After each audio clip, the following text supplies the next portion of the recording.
Krishna,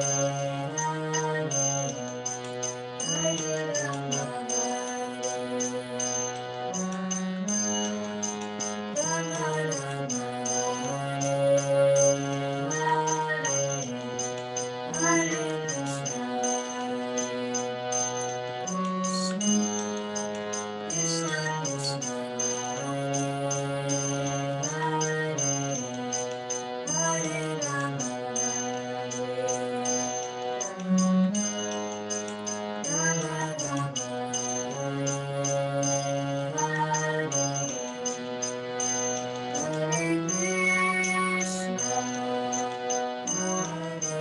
Krishna.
नाम संकीर्तन की जय, श्री प्रभुपाद की जय, मिता गौर सिद्धनाथ प्रेमानंद, हरि हरि बोल।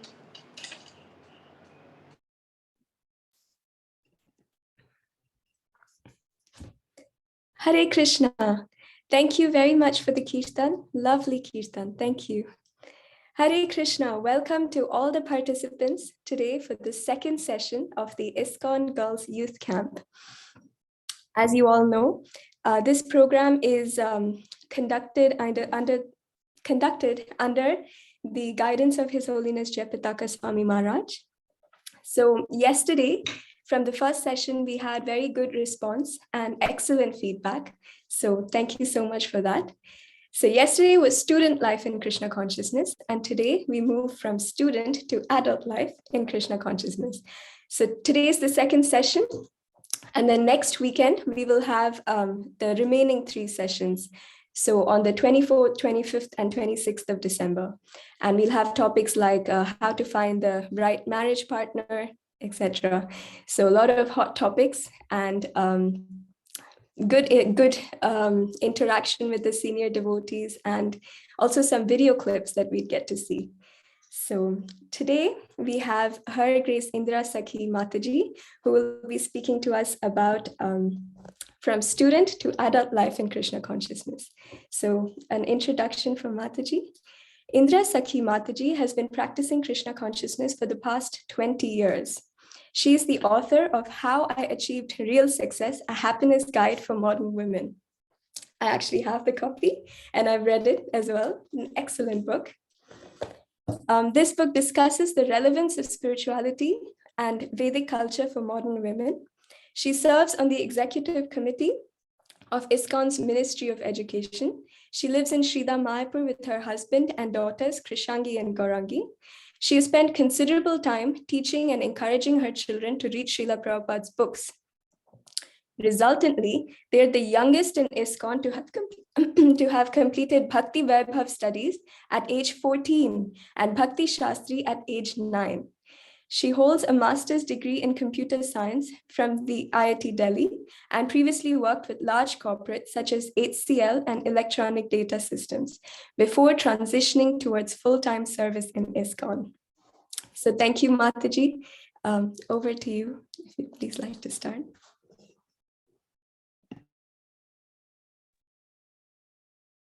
Hare Krishna. Thank you, Govinda Priya.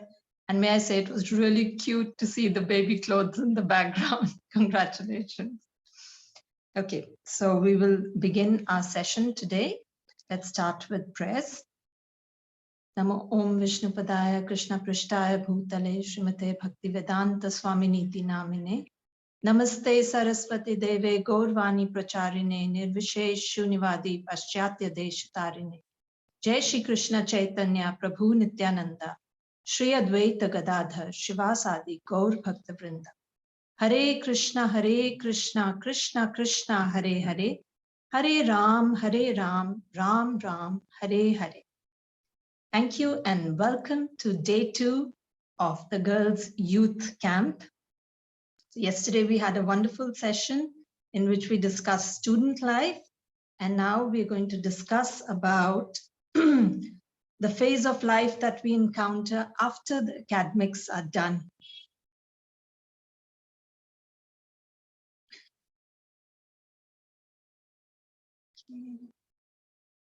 I'm just figuring out the screen sharing. There it is. Okay. So we are talking about young devotee women. Before I launch into the conversation about this, I wanted to discuss some prerequisites that we want to keep in mind in today's session, and I believe also for sessions beyond today, the next few sessions. These are really prerequisites that any time that we have a discussion with the basis of Krishna consciousness, what things we should keep in mind. So the first thing is that we are going to look at issues keeping in mind that our goal in life is to be Krishna conscious. Now, this may seem like, yes, we know that because, you know, most of you are associated with with spirituality. You do understand that it's essential in life. And that's why you're attending these sessions. You understand that's a basic premise with which we are going. But still, sometimes it misses us because we've been so much influenced by the world around us that we don't even realize it. So when we say that we have to keep in mind that Krishna consciousness is the goal, that means what is the other thing that we have to sort of not give so much importance to? So one thing is to understand that spirituality is an important thing in our life. But the other way of life is to consider one's personal enjoyment to be prime. And you will see that how these two are actually quite contradictory goals. And for a long time, while we are also practicing spiritual life, we are sort of a bit here and a bit there. So it's not that we are able to immediately come to that platform where we know that this is the goal and we do everything keeping that in mind. But the thing is, at least we should have the understanding that, okay, this is my goal. And these are the things which are favorable for it. And these are the things which are unfavorable for it. So let's take an example, like intoxication. So if you don't have this goal in mind, ordinarily the understanding is, okay, intoxication to the extreme is bad. It can affect, it can damage your internal organs, but a little bit is okay. In fact, there may even be studies where they say that a little bit is good for your health. But on the other hand, a spiritualist will not take intoxication at all, not even a little bit, and not even occasionally. Why is that? Because even things which may appear to be good for the body, the spiritualist will examine whether it is good for his consciousness, because that's a big part of his makeup as a devotee, or even a practicing devotee, or an aspiring devotee, that you have to always gauge that how does it affect my consciousness? And why is that? Because we are trying to purify our consciousness and understand these really deep and essential truths, but they're not easy. It will not sink in unless we are very clear-minded. So it's not that, okay, but I'm, just taking intoxication once in a while and the rest of the time I'll be crystal clear. But it's not like that. It has a subtle effect which we may not even realize. And the other thing is that it's addictive. So if you take it sometimes and other times when you don't take it, you feel anxious. So all these things affect our consciousness. So whenever we are looking at issues, we are not just looking at it from a point of view of how it's going to affect my life now, in the sense of, will I be happy or stressed or, anxious? But I'm also going to look at this very important thing, that how is it going to affect my spiritual life? So we're going to keep that in mind. The other thing that we are going to keep in mind is that we will accept that Srila Prabhupada's understanding is superior because he is a pure devotee. His wisdom is based on scriptures and relies knowledge. His words are not a result of social conditioning. And you may be wondering why I bring this up, because a lot of us understand, yes, Srila Prabhupada has a very important position, but unfortunately, some people do not realize that Srila Prabhupada's words are not emanating from, when I say his words are not a result of social conditioning, it's not that, oh, he was in that era and he's saying certain things which were suitable then, but they're not suitable now. Because actually what he's saying is not what he observed in the world around him when he was growing up alone. His understanding is based on scriptures. So he may say things like, in India, still things are done like this, but he's only going to say that to give practical examples of what is given in scriptures. So what Prabhupada is saying, we consider it to be non-different from what is written in the scriptures. And that's an important point. Oh, somebody's saying my voice is breaking. Should For I me, use... it is okay. For me, it is okay. I don't know if Okay. only for that Mataji Maybe or it's an others. internet problem. Yeah, Okay. others are okay. Yeah, Okay, fine. please go ahead, Mataji. So his point of view is not mundane. It's very important for us to understand this. And very recently, a young girl said this to me. She said that, it's not relevant now. So we think that some of the things Prabhupada said, especially about spiritual life, are relevant, but the things that he says about social life may not be relevant. So it's not that we're not saying that you blindly accept. It may be that some of the things that Prabhupada says are hard for us to accept given the world around us, but at least we should approach it with an attitude that I do not understand this and I would like someone to explain this to me. We can ask questions, but we should not be disparaging. That's important because otherwise we will not be open to understanding why things are said the way they are said. So these things we have to keep in mind, that the issues we keep in mind, how they affect our Krishna consciousness. That's the discussion we are going to have. That's part of it. And we are going to accept Srila Prabhupada and scriptural knowledge to be something beyond this world. And we have to see how that can benefit us. So we'll begin. So today's topic is about, I titled it Onward from Student Life. That what happens after student life? Your academics are done. So in India, even academics are not something stress-free. In fact, one gets really hassled while going through the system.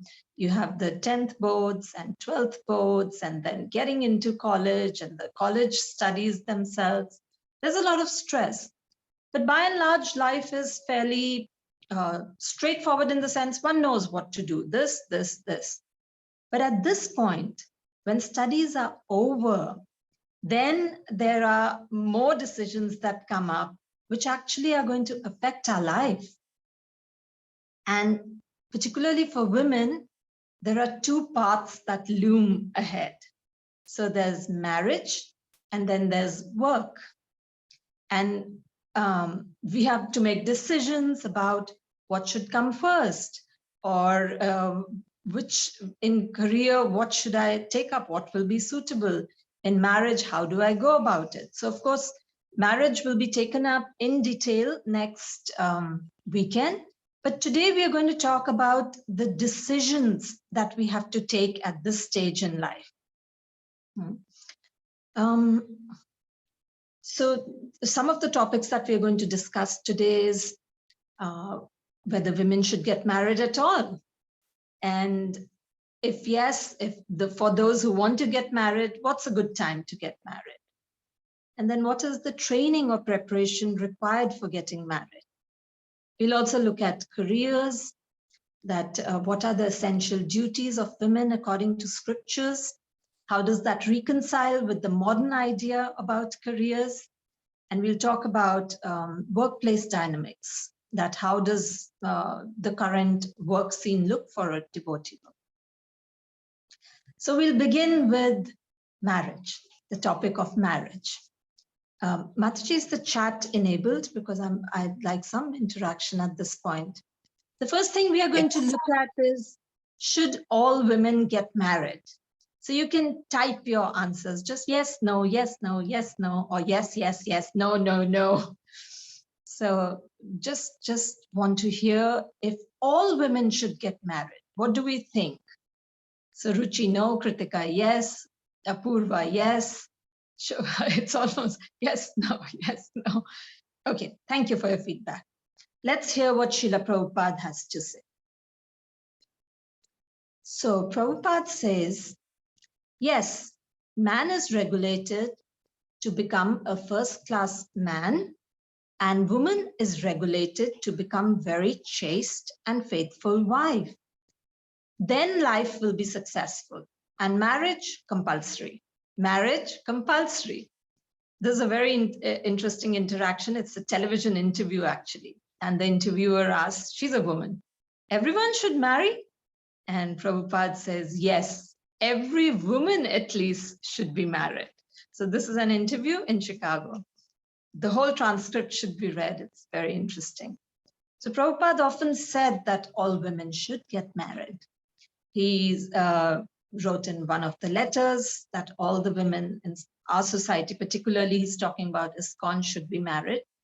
And there's a conversation in which he mentions all women should get married, all our women should get married, and then there's some discussion, and then he says all the men should remain brahmacharis.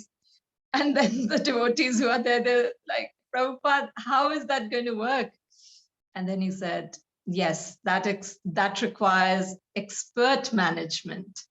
So like that, Prabhupada was joking that yes, we want all men to be brahmacharis, but practically speaking, they will not be.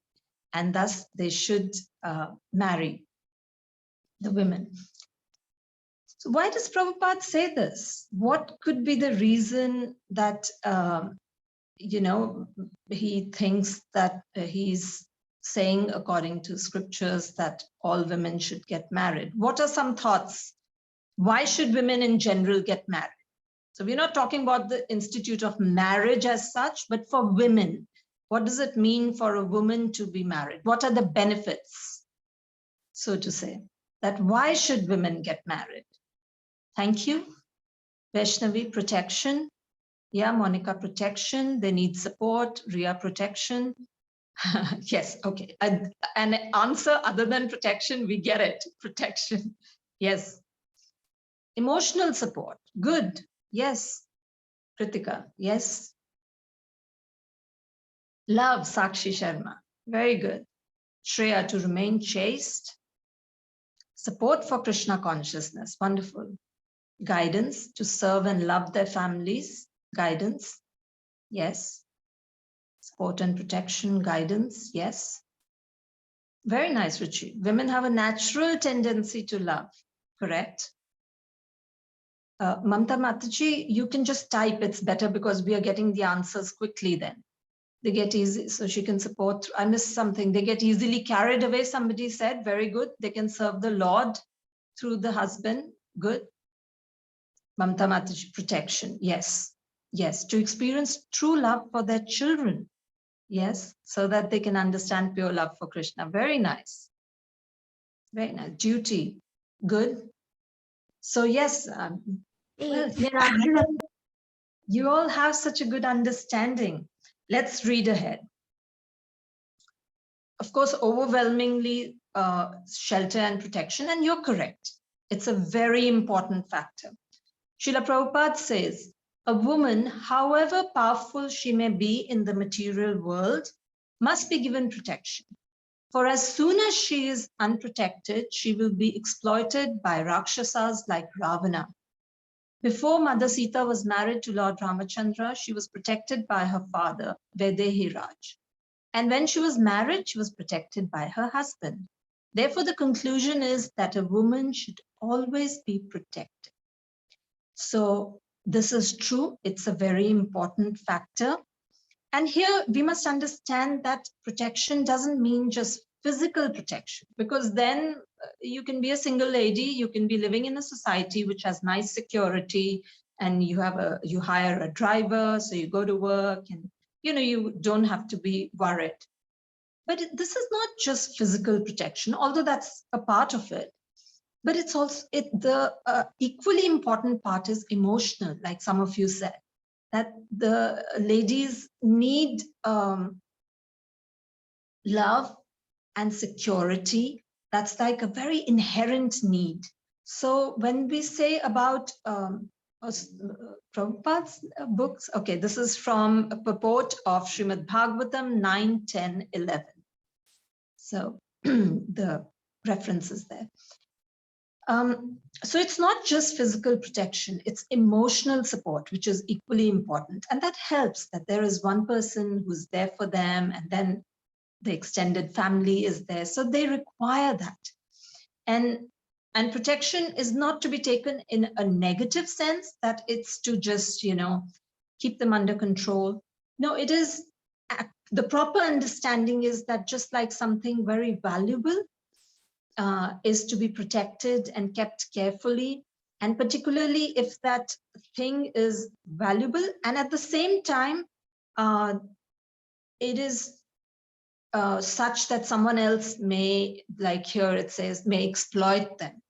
So therefore, in Srimad Bhagavatam, there are these groups which must be protected, like children, old people, men, women, and cows, brahmanas. That very good. I was thinking of that. Diamond should be kept safely. In fact, there is a nice article by Rambhuru Mataji about why she wears a sari, and in that this is mentioned. She was talking to a Muslim, and she said, "Why do your women remain covered up entirely?" And he said this. He gave this analogy that just like if I have a diamond, I would like to keep it very carefully. So protection should not be taken in a negative sense, that it's a way of control. It should be taken in, and that's how it should be given. It should be given in the sense that it's out of love and affection and regard for how valuable is the contribution of a woman in a household. So that's a very important reason for women to get married. I'm sorry, I will not be able to respond to comments while we are discussing. So how about we keep comments at the end and questions, but when I prompt you for something, then please interact, because I will not be able to respond, that's all. The other reason for getting married is, Srila Prabhupada explains, and this is the pastime where Sati sees that her sisters are going for a nice function, and Lord Shiva had been insulted by her father, and she was not invited.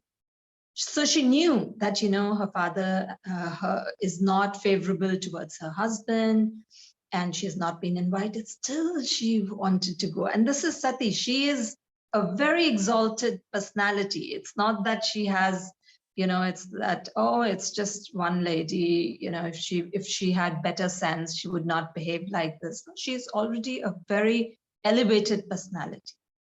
So Srila Prabhupada comments, it is a woman's nature to want to decorate herself with ornaments and nice dresses and accompany her husband to social functions, meet friends and relatives, and enjoy in that way.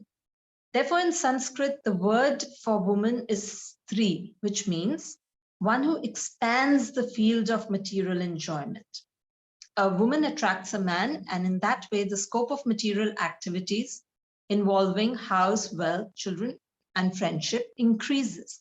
So this is, like some of you mentioned, that this is very inherent to a woman's nature.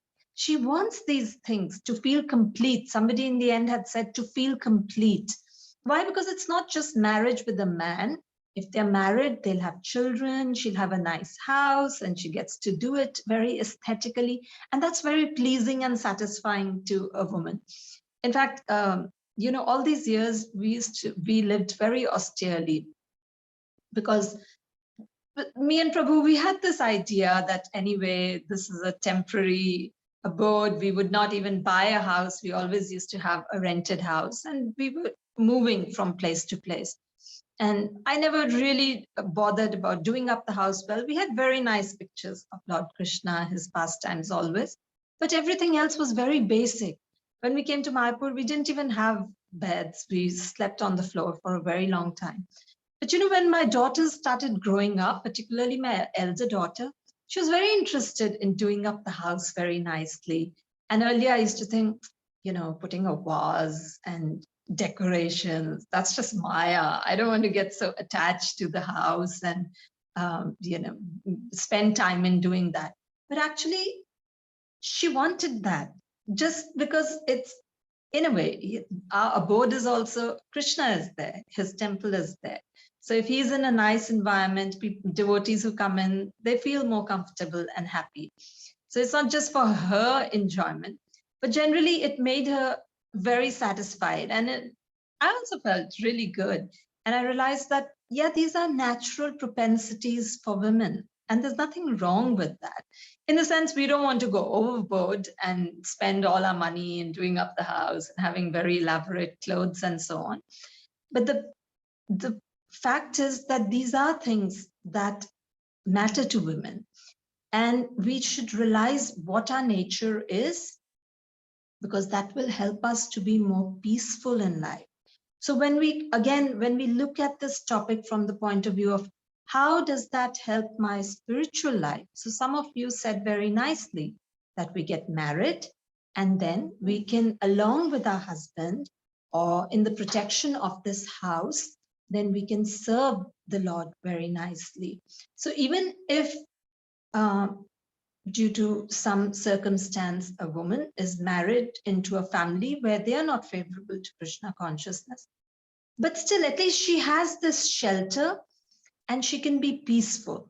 So the perfect arrangement is if as a family we can serve the Lord and progress spiritually.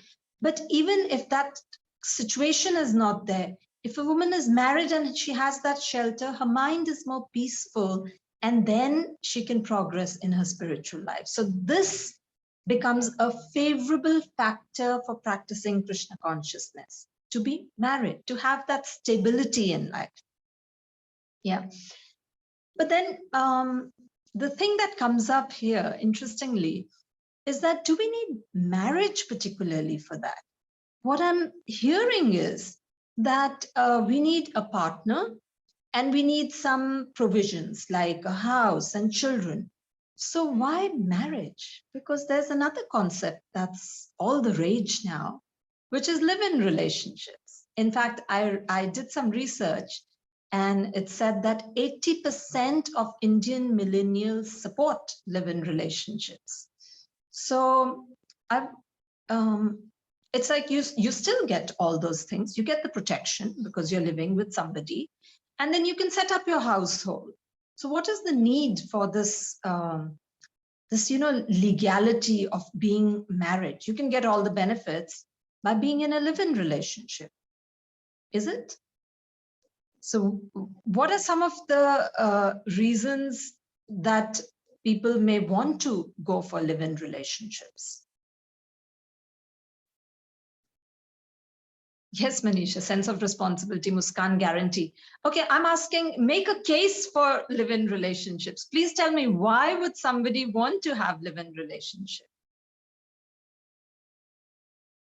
Nobody is judging anybody, just less commitments. Yes, because they themselves doubt, sense of gratification, no liability, afraid of broken relationships, enjoyment without responsibility, lust, desire. Yes, all that is there, but that's not what people are saying. That's not why they are going for to develop understanding. Yeah, freedom. Yeah, so most people who are in live-in relationships, they'll say, yes, to understand each other. We want to check whether we are compatible. And testing different people. And people are not ready to commit. So they feel, yeah, I'm in this relationship, but I'm not sure. So I wanted to see whether it works out. And the best, because we know each other a little bit, but if we live in together, we'll really know each other. And then we'll be sure whether we want to marry. So that's one thing. And the other thing is just like some of you said, that the freedom, but it's really, what should I say? It's a common phenomenon now in Western countries. And most of them, they feel the reason that the official reason that is given is that we want to see whether it's going to work out. But unfortunately, in that process, in that exploration, in most cases, it doesn't work out. So there is a researcher who looked at data for many decades, and he came up with the conclusion that actually this is not a stable, not surprisingly, right? It's not very stable. In fact, it's characterized by relatively short durations and high levels of instability. So most of them, after about 2 years, they split up.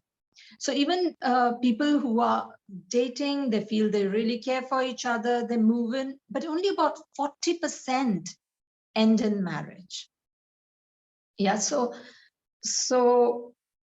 as a phenomena, we feel, yeah, 80% of the millennials support it, but I wonder what they're supporting. I mean, if you have a choice, you'll escape. Problems are everywhere.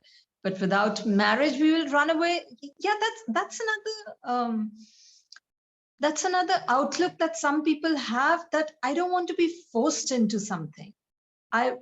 Interestingly, a young girl in my family, she said that, why go for marriage? If we care for each other enough, we should be able to live together without this legal paper which says that we are married. So that's another idealistic view, that we want to have live-in relationship to prove that we love each other so much that even though we are not married, we'll stay together.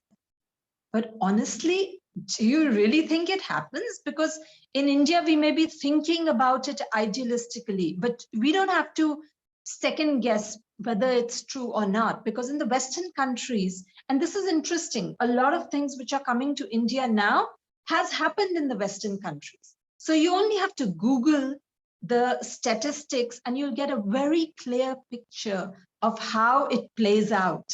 Yeah, and that's interesting. That's what I did in my book. It's targeted to a lot of audience, but for Indian audience, I have not written about things which are happening in India. I have actually written about how things have played out in the Western countries, because we are way behind.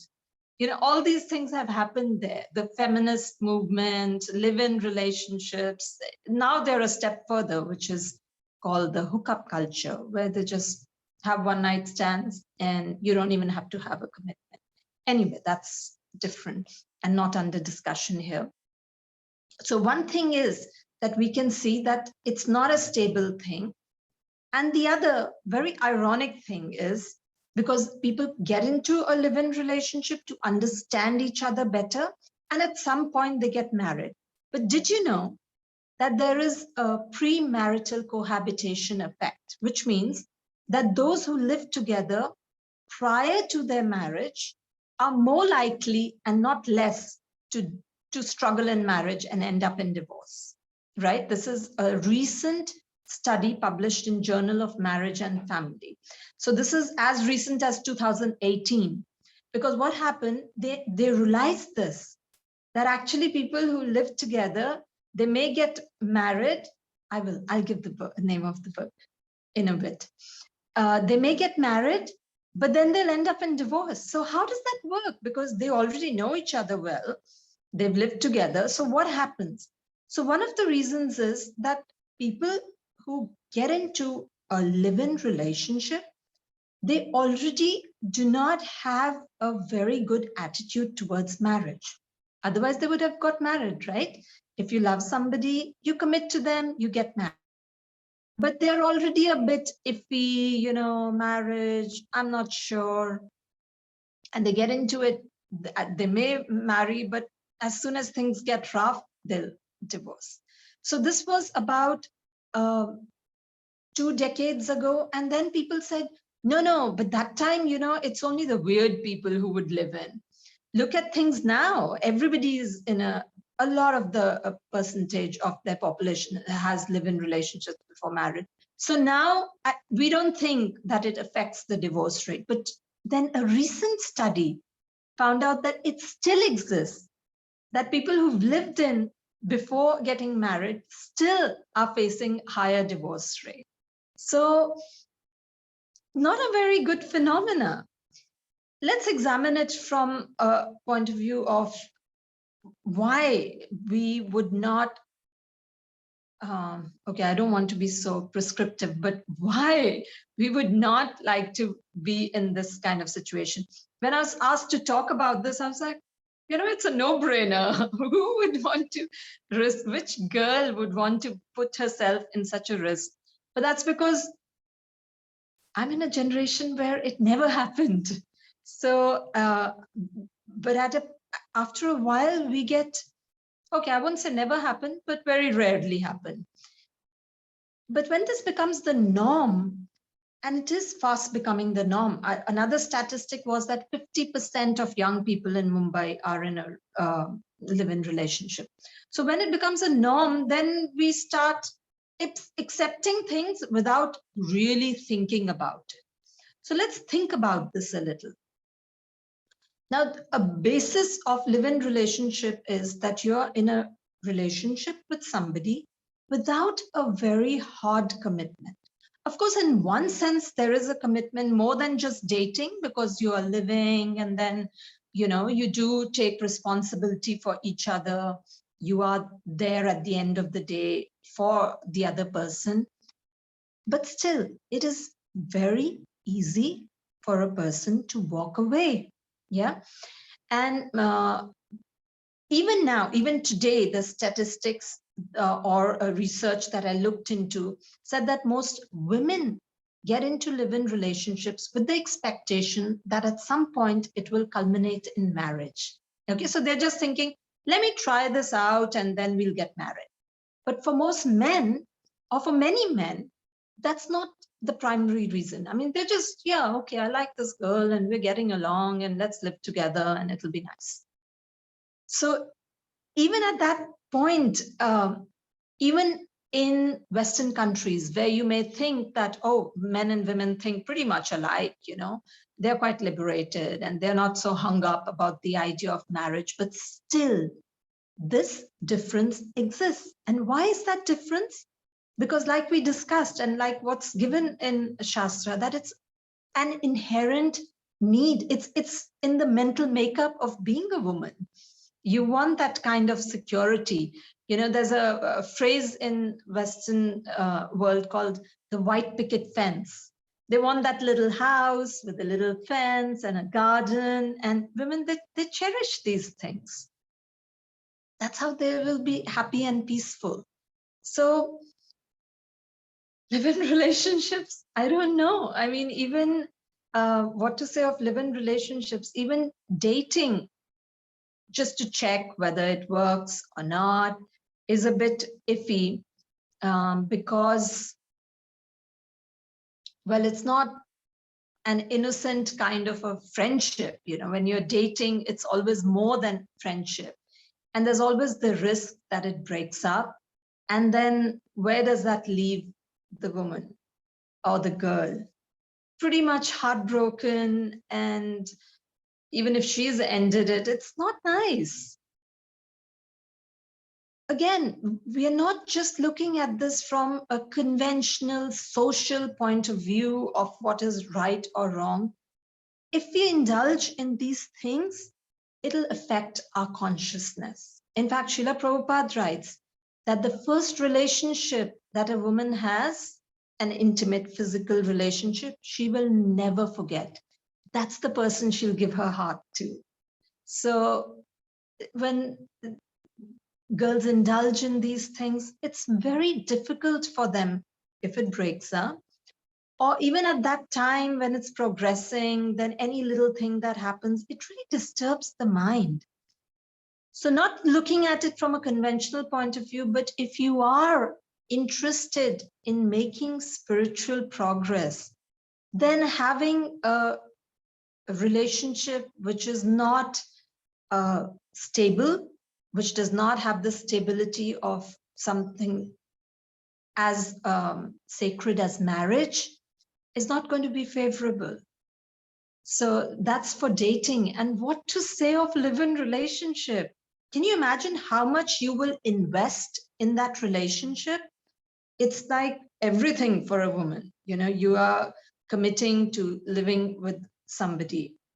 There are odds that it will break up. We see the statistics. So it's not going to be any different. Okay, you may say that, oh, Indian men are more dutiful, but really, since women are also going the Western way, so are the men. So everything is changing. We can't go with that assumption that if I'm living with someone, it's likely to end in marriage. It may not. It's not going to be pleasant if it doesn't.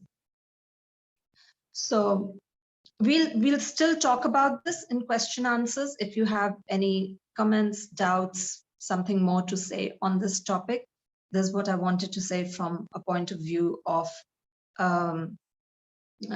an older lady who wants to advise you, and also from the point of view of Shastra, that when we say that illicit sex is forbidden, there are very practical reasons why.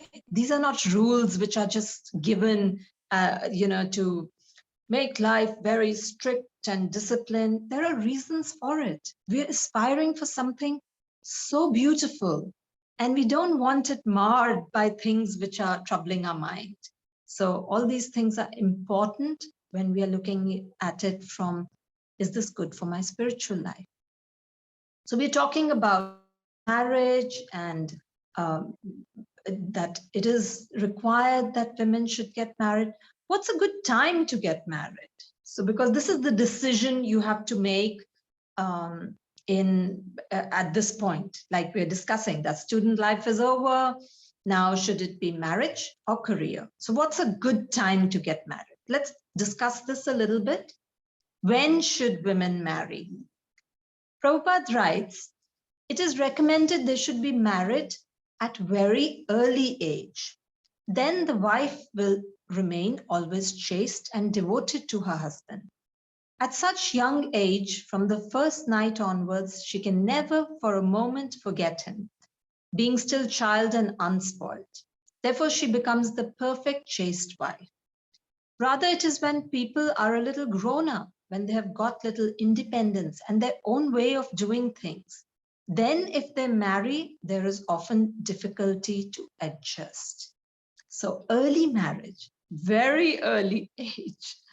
So it is recommended that one should not wait for too long before getting married. That's something which you should keep in mind when deciding whether this is the next step you want to take after your studies.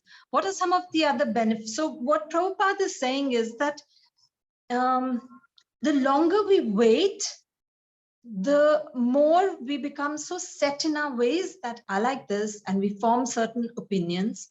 Now, it's not that when you get married, you don't form opinions. You still do, but you kind of grow together. So just like in my example, me and my husband, when we got married, there were things that we encountered in our Krishna consciousness.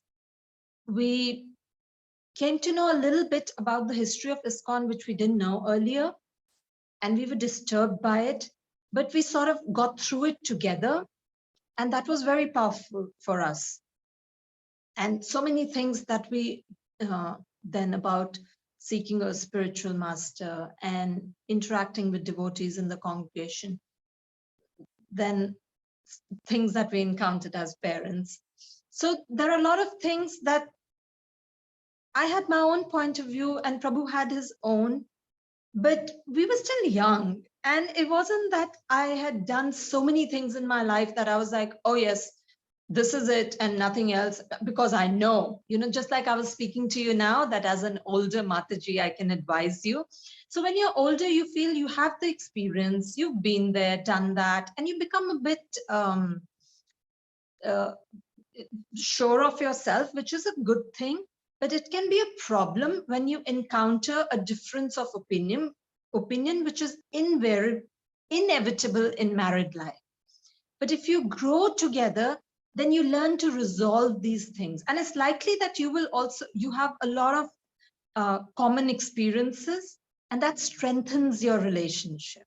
So that's what Prabhupada is saying, that when you've got a little used to doing things your way, it becomes difficult to adjust to the other person.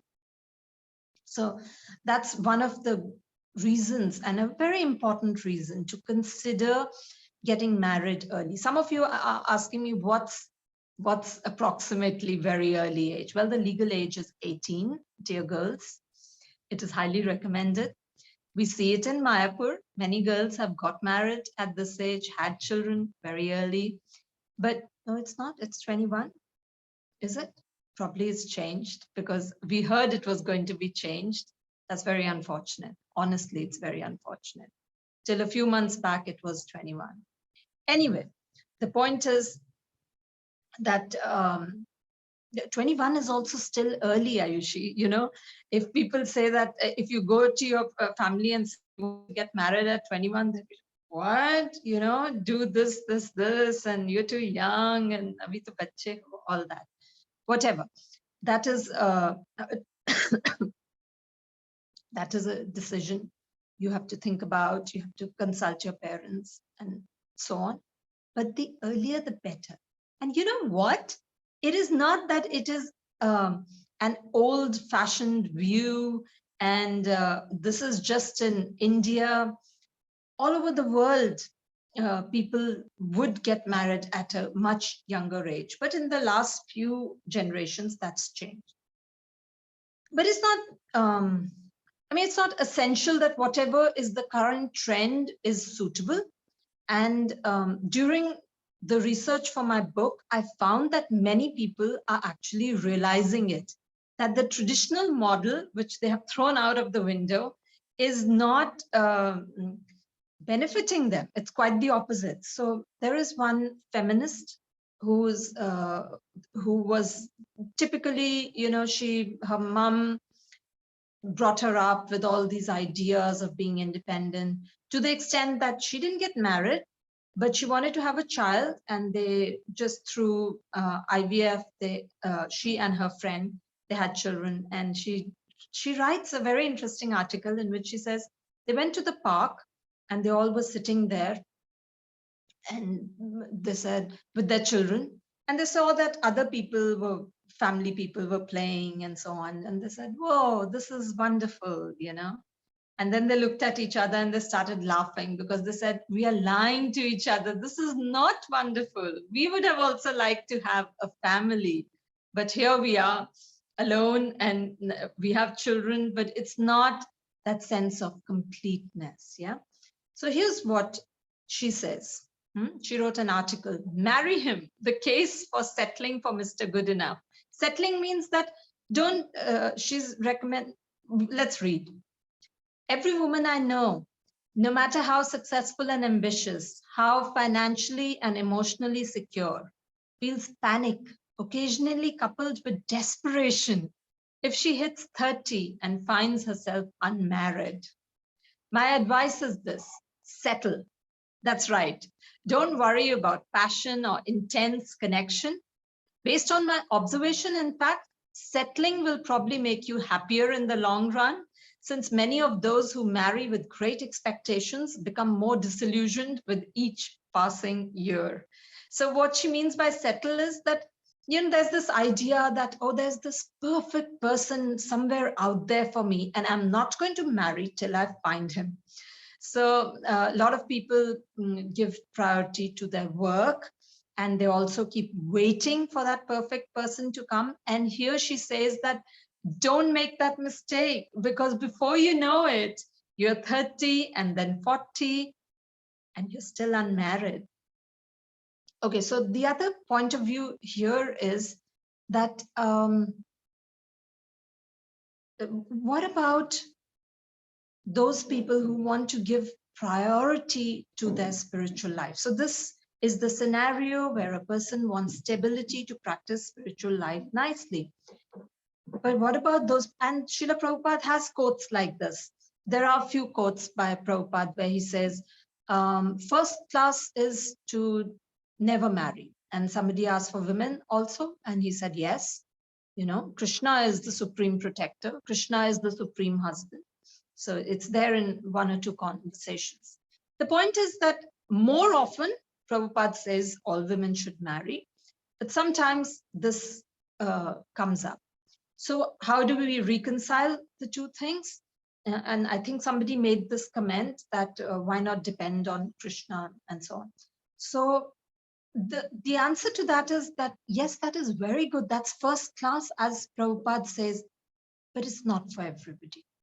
It's a very, very difficult path for a lady to follow.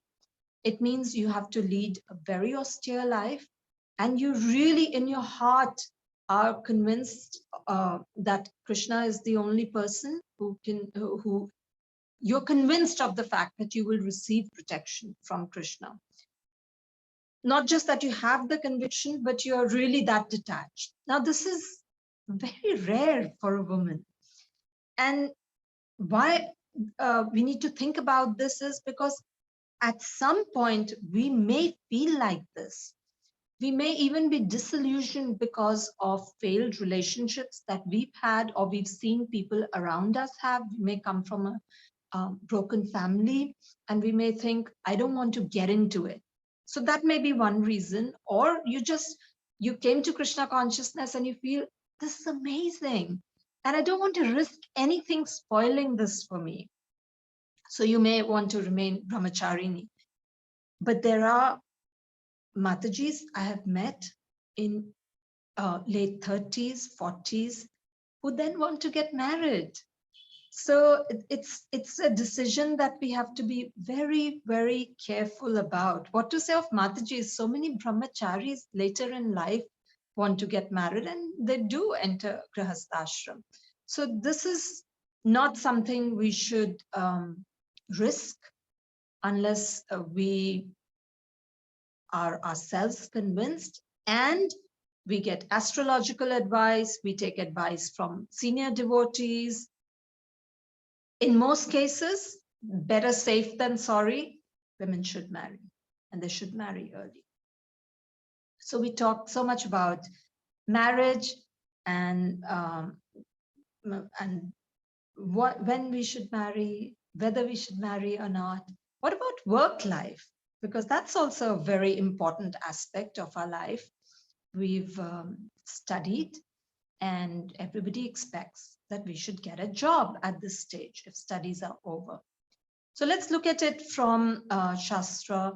What is the ideal role of a woman? So what in the 7th canto, Narad Muni gives details of suitable work according to one's nature. So he explains that people have different natures. According to that, they are Brahmana, Kshatriya, Vaishya, or Shudra. And depending on this, there are different kind of things that they should be doing. There are different activities that they should be engaged in. So after he describes about these classes, then Narad Muni talks about women, that what should women be engaged in. So we're going to read from 7th canto. The essential duties of a woman: to render service to the husband, to be always favorably disposed towards the husband, to be equally well disposed towards the husband's relatives and friends, and to follow the vows of the husband. These are the 4 principles to be followed by women described as chaste. There are other verses that follow this, which explain other duties that they have. Some of these are to keep the household very clean, pure, aromatic, with incense and flowers. And Prabhupada in 7th canto, Narad Muni says she must be very expert in handling household affairs, should be fully conversant with religious principles. There are also qualities given. It's not just the work, but that she should not be greedy, she should be very pure, she should control her senses. So these are duties of a woman. These are explained in our Shastra, given in the scriptures. Prabhupada elaborates a little more. Prabhupada says, there is God's law, nature's law.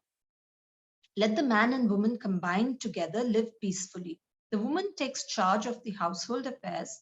The man may take charge of bringing money, and they meet together, have deity at home, together chant Hare Krishna. That is unity, combined together, working differently, but for the same purpose, for pleasing Krishna. Then you will become happy. That is equality. So it is not the few important things that come across in this quote is that why are scriptures explaining that these are the duties of a woman? Because Prabhupada says it's nature's law. What that means is that it's the inherent nature of a woman, that if she remains in her household and she's taking care of the house, she'll be happy and peaceful. Of course, it also means that the man should do his duty. So it's together, it's united.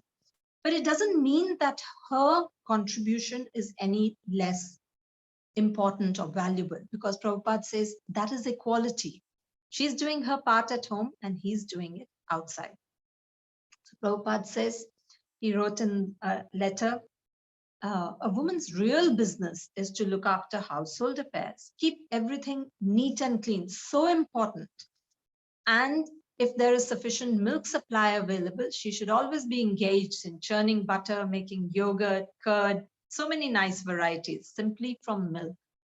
The woman should be cleaning, sewing like that. So Prabhupada is explaining the same thing which we read earlier in the scriptures, that what are the duties? He's elaborating on that. That basically, whatever she does, things that she can do at home and keep busy that way, that's her duty. Now, this is all very well. These are nice things for a lady to do. But then how does that work in the modern world, right? I mean, yes, doing things at home, that's not what we are told these days. It's that if studies are over, then you should get a job. Nowhere here it says about a lady getting a job. So how do we understand that? Let's look at, so we are here, that how do these reconcile for a modern woman? What about her career? We've talked about compulsory early marriage, her duties should be centered around the home, and she should be Krishna conscious. So how do these reconcile for a modern woman? That's something we're going to discuss now. So before we, in the course of this discussion, I want to ask from all of you that what are some of the reasons you feel are important for a lady to have a career? And when we talk about a career, we're talking about a career outside of home, because this is also a job. It's a very important job, taking care of the house and children and elderly people and her husband. So, but if apart from this, if she has to have a job outside, what are some of the reasons? Let's see what is the case for having a career. Very good. Financial independence, Komal, self-respect. When the partner is not financially stable, financial stability, yes, one income is not enough to support the family. Diya. Respect, own identification, very good. Support their family. Preaching, that's an interesting one, Kritika. Donations, okay, so that again, finances. Being self-dependent, but for parents who only have daughter, savings for old age, independence, right? Let's see, she has studied equally hard, yeah, studies, right? Different ambitions, Jagrati. Family abuse, she wants to escape. To do Krishna conscious activities, I need to work, Leena, okay? Preaching, so many people want to preach. They want to get out of the house, go to work to preach. Family pressure, yes, family pressure. Feeling secured financially. Financially we covered, correct. Okay, let's look at these things one by one. So a lot of you said gaining respect and societal expectations, like our parents' passion. Yeah, we'll come to that. That our parents or our peers, everybody expects that you should go to work, right? It's just a norm, and it's an indication that you're a qualified person, you're intelligent. So you gain respect in the eyes of society, and you also feel good about yourself that I'm doing something worthwhile. Now, that's all very well, but what we have to look at carefully at this point is that what kind of expectations are we trying to fulfill? What happens is, what is happening in India is that a lot of us are expected to go to work, and this expectation is coming from parents, mothers who've not gone to work, honestly. Or they may have had, like my mother was a teacher, so she had a job, but they've not been in a corporate job, okay, a 9-to-5 job. So there are people who are expecting us, women, to go to work. They're also expecting that we will still manage the house and everything, and we should be able to do this very perfectly. Now, what I find is that it's a bit, in one sense, ironic, because they never went to work, but they are expecting us to go to work. But it also follows because they feel, you know, I was home, my daughter should get a better experience. But the thing we should notice here is that perhaps they don't know what kind of experience that is, right? So again, I would suggest that why don't we look at Western countries where this is the norm? Everybody goes to work, men and women. And what has that resulted in? So one of the things that I researched in my book, the first thing that I opened the book with is that there was a survey done which says that women today are more unhappy than they have ever been. And this is in Western countries where things are working out for them. They have all the freedom, choices, live-in relationships, going to work and support, maternity leave. It's not just that, you know, they are being exploited, apparently. They do have everything going for them, but they're unhappy. So I'm not saying this is the reason, it's because they are going to work that they're unhappy. Of course, there are a lot of reasons. But why I bring this point up is that things that may appear to be very attractive for us, we have to examine that what is the other side to it. And often that other side we are not aware of, because we don't even have that many older women who've had successful careers who would counsel us that, okay, this is the way to balance your home and career. And we don't have men who have the experience, who saw that, okay, their moms were going to work and how the fathers helped, so they don't have the experience. Or even generations, societies where this has been going on, still women are struggling. So what, in our attempt to fulfill their expectations, are we looking at our needs? So the first thing is that if we just follow, oh, my parents want, everybody else in my batch at college, they're working. So, you know, I just have to do it. That's what's expected of me. But hold up, take a step back and see whether it works for you. So that's important. And then the other thing is, yeah, it does work for me because I feel good. People say that, you know, I'm doing something good. So that's another thing, that if our self-worth is attached to how people view me, that's a difficult situation to be in, because people always want more. It's not that you do your job well and that's it. For the rest of your stint at your job, they'll be like, wow, she's good. You have to keep proving yourself on a day-to-day basis, right? So it's a hard struggle. And the thing with being a devotee is that you realize that every living entity is dear to Krishna and is a very special entity. So a lot of our ideas about self-worth can be changed if we look from the eyes of Shastra.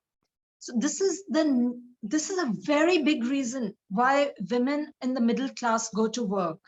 You say financial stability, but honestly, are we hand to mouth that we have to go to work? It's not. It's most of it is this, that we like the recognition, that we want to be that person who people say, "Arey baap, iski paas to bahut achhi naukri hai." And you know, the parents are happy, the neighbors look up to her, that she goes with her suitcase, with her briefcase, and she's nicely dressed up in her pantsuit and takes the taxi and goes to work like that. We do those kind of things and we feel, oh yeah, I've got it made. It's really nice.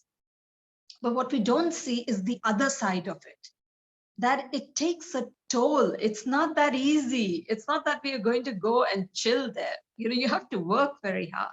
And nobody is saying that hard work is bad, but to what, what are you paying in the bargain? What is happening to your life? So we're going to look at that a little more. Financial independence. I wrote an article about this on my webpage where it says the cost of having a second income. So we feel that we can't live without two incomes. But do you know that, again, there's research that I've published where it is expensive, because if the mother and father are going to work, that means you have to have a nanny. That means you have to put your kids in summer camp. You have to have, the commuting is costly, so many things, right? And in fact, at one point, my sister, she had a baby and she had young children, but she went back to work. And she said, I'm earning exactly as much as I'm paying for childcare and to take care of them. She's in Sydney. So she was actually just going to work and then giving all that money in the whole process of, keeping her children taken care of. But she said, I have to do that to remain relevant, that I have to, if I don't do this, then, oh my God, who's going to hire me? So that's one thing we think about, financial independence, that I need the money. Really? We all are in this situation that we cannot do without second income? I beg to disagree. A lot of times when, say, 1 or 2 generations ago, most women were not working. So was it that they had such a difficult life?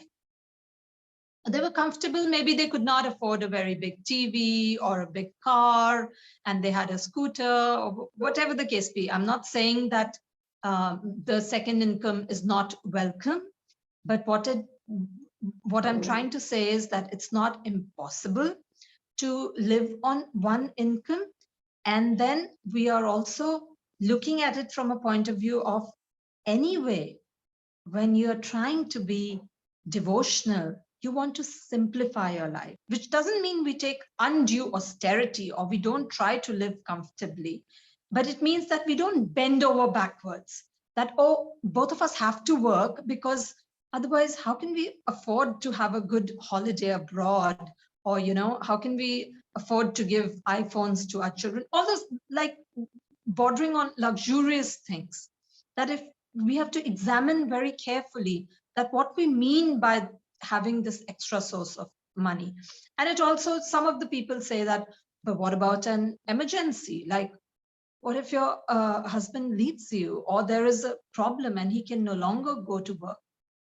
So yes, true, those things happen. But how often? I mean, you are happily married, you have children, but you keep on going to work thinking, what if there's a disaster sometime in the future? It's okay.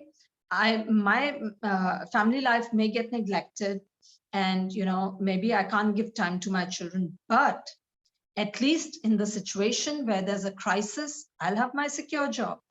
So not to scoff at people, but it's not impossible. If you are well educated or reasonably educated, or even if you're not educated, when crisis comes to us, we will make do. There are people who, there are so many ladies I know in not in my devotee circle, but otherwise, who got married, had children, then children grew up, and then they thought, wow, I want to try and have a career. And they went to work. They did some courses and they went to work, and for whatever reason, mostly the reason that I want to gain respect, but they went to work. It's not impossible. The point is that this fear that we have, that what if there's a problem? So for that, I want to have a secure job. For that, we are undergoing so much stress. Please think whether it's worth it. That's all. We're just throwing ideas here where we are seeing, oh, this reason Does that make sense? That reason, I'm not saying these reasons are not important. And I'm not saying that people can just get out of it like, oh, I don't care what the world thinks, because most of us do care what the world thinks. It's not easy. But in my experience, as we grow spiritually, then we get the confidence to do what is favorable for my spiritual life. And then we can see whether this job or the need for having an outside job fits in with my life or not. So that's something we are looking at. Then another reason is feeling productive. That's somewhat related to having self-respect. You feel I'm making a difference. So again, what I said, that as we grow spiritually, we feel productive even in situations where we may not have an outside job. So a lot of you said preaching. So definitely a job gives us an avenue where we meet more people, and it will be a good way to preach. But I would not understand why it would be restricted if you're not working. I would think that it's counterintuitive, because you would have more time for preaching. As grihasthas, you can invite people to your house, and that requires a lot of effort, that you can have a program, kirtan, followed by prasadam. So I'm wondering, working people, it would be a little difficult for them. Of course, there are weekends and all. But the idea of preaching, it gives avenues. At the same time, I would not say that you have to go to work to preach. It's like if you are at work, then it's a good thing to utilize it for preaching. But I don't see that it's the other way around. That if you are, because I know a lot of devotees in Mayapur, men and women, who are not going to work and they're preaching. And I knew that in other countries that we've been in also, that there are devotees, there are Matajis who are staying at home and vibrant preachers. There was one Mataji I was very inspired by when we went to Dubai. Every day she would have a class, every day, different groups of Matajis. So the men would go to work, and then she'll go to one place and hold a class, and then the other, another.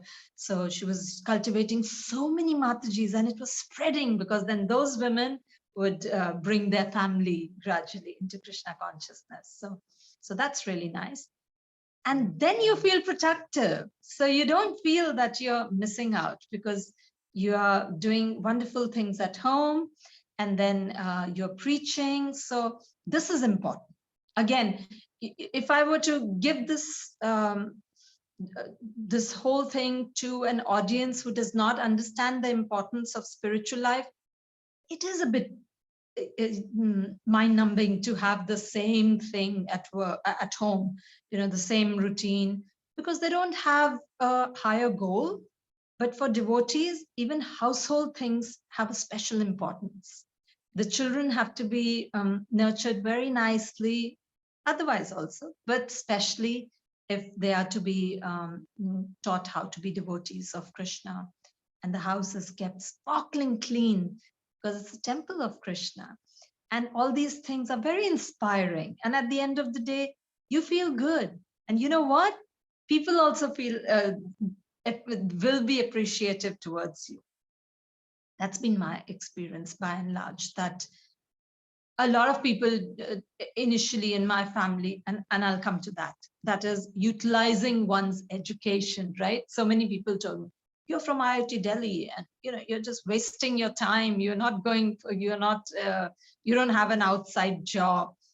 But this is the utilization of my education. I don't think education is just about getting a job. That's not how it should be. That's not even what we were taught in IIT, because a lot of people did all kinds of innovative things after they completed their course. So I don't think it's a waste of education. I think it's the best utilization of education, that you dovetail it in preaching. So yes, whatever we have, whatever skills we have, if we get into a career where we can utilize it for preaching, serving devotees, that's very nice.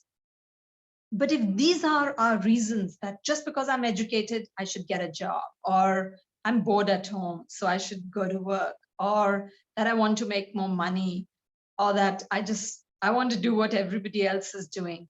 So these are not very good enough reasons, because there are things that come along with an outside job for a woman, that there's a lot of balancing to be done.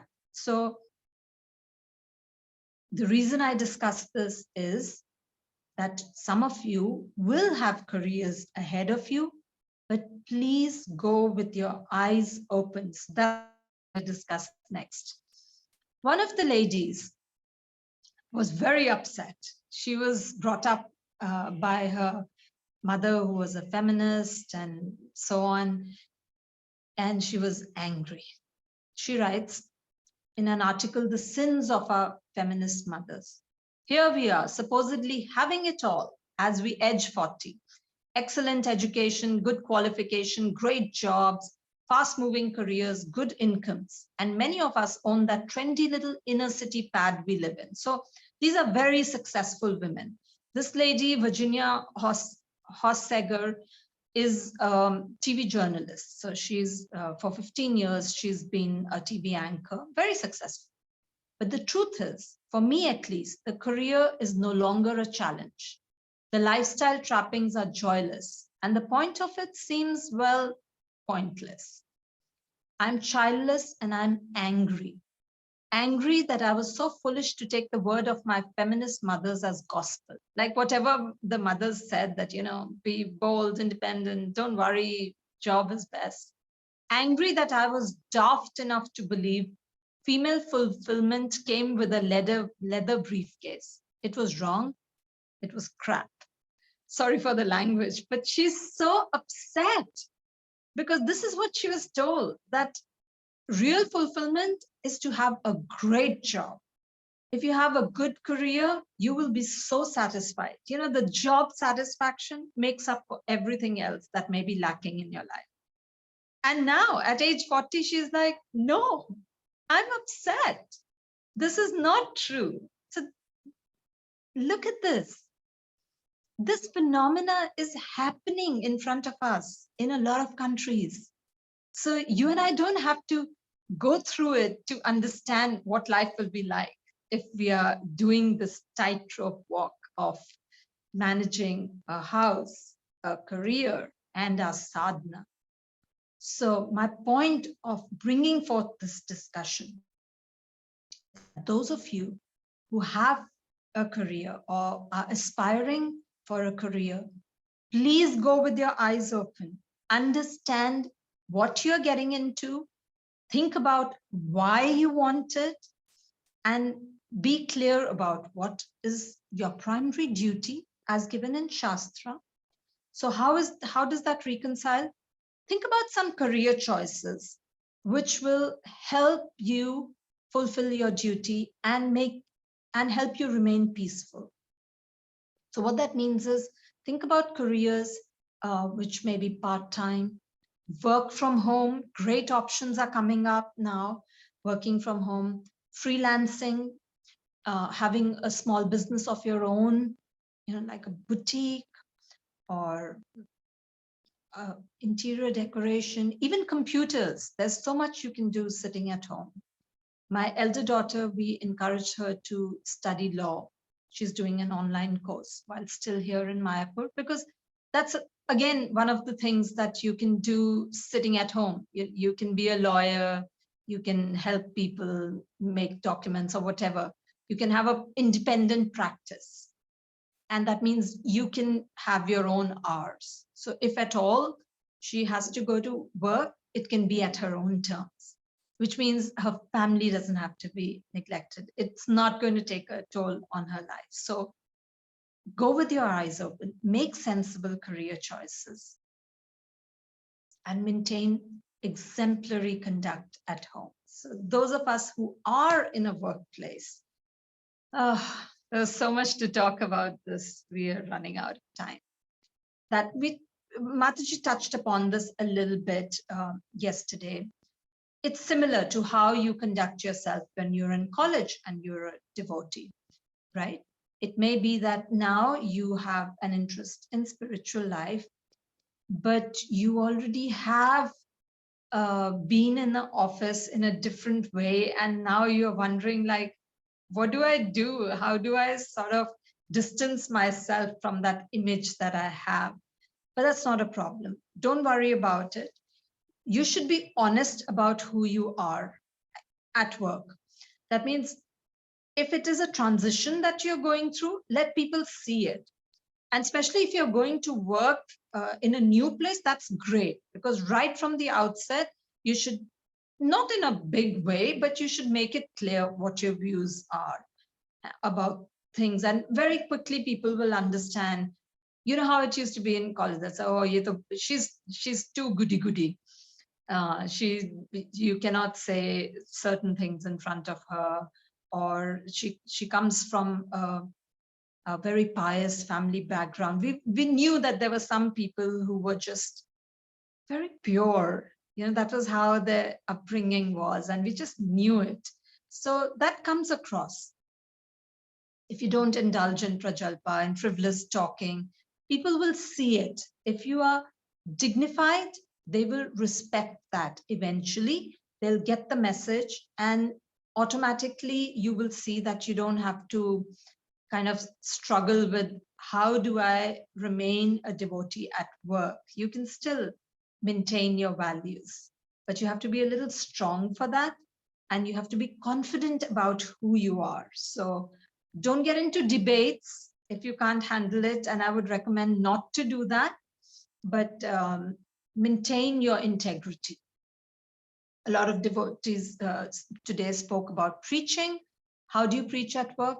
Just like how you preach anywhere else. If you were in college and you wanted to preach, or in your neighborhood, if you see someone, or you're doing book distribution, preach with your heart. Just don't get into arguments, because people, especially if they are your peers and they've seen you in a different way and now you have changed, then they will try to blow your bluff. They'll think that you don't really believe in all these things, and they'll try to convince you otherwise. So it's best not to engage into a lot of back and forth, but do whatever your conviction is. It will come through eventually. So if you can't do it at a particular point in time, don't. But in a workplace also, there may be people who are like making fun and all, but there are some people who are very sincere.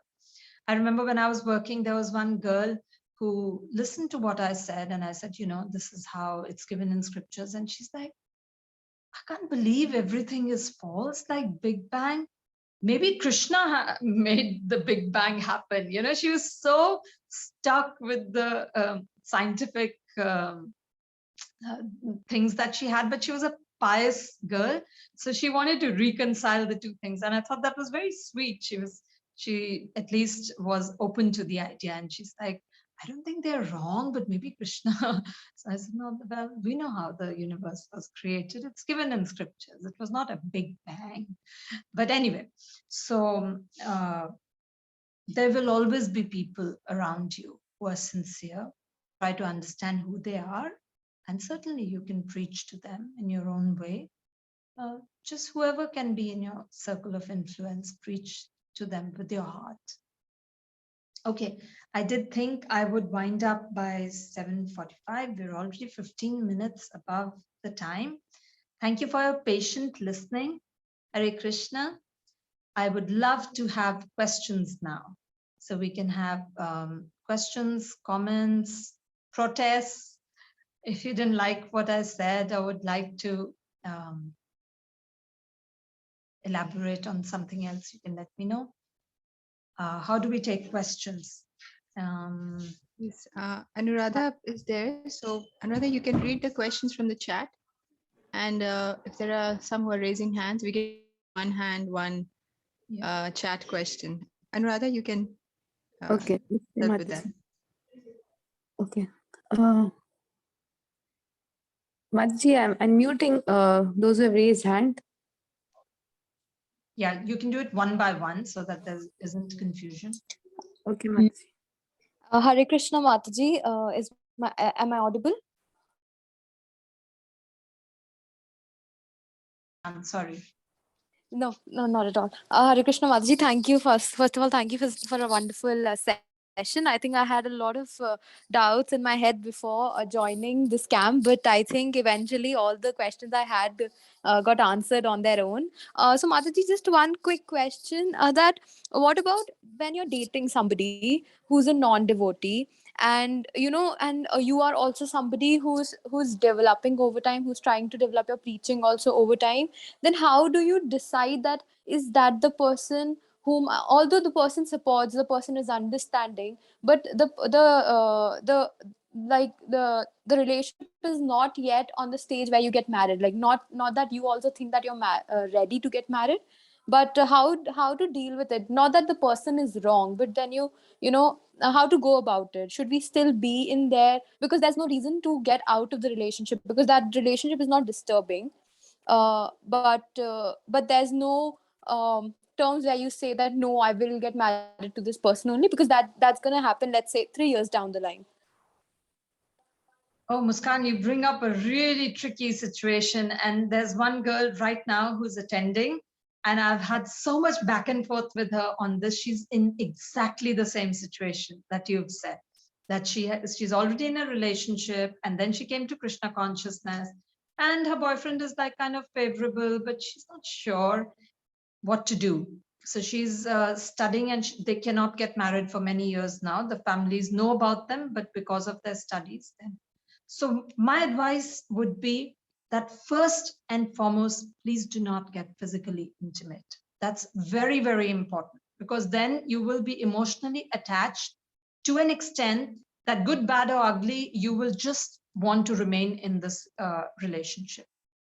So yeah, Muskan, just 1 minute. Let me complete, then you can comment on the answer.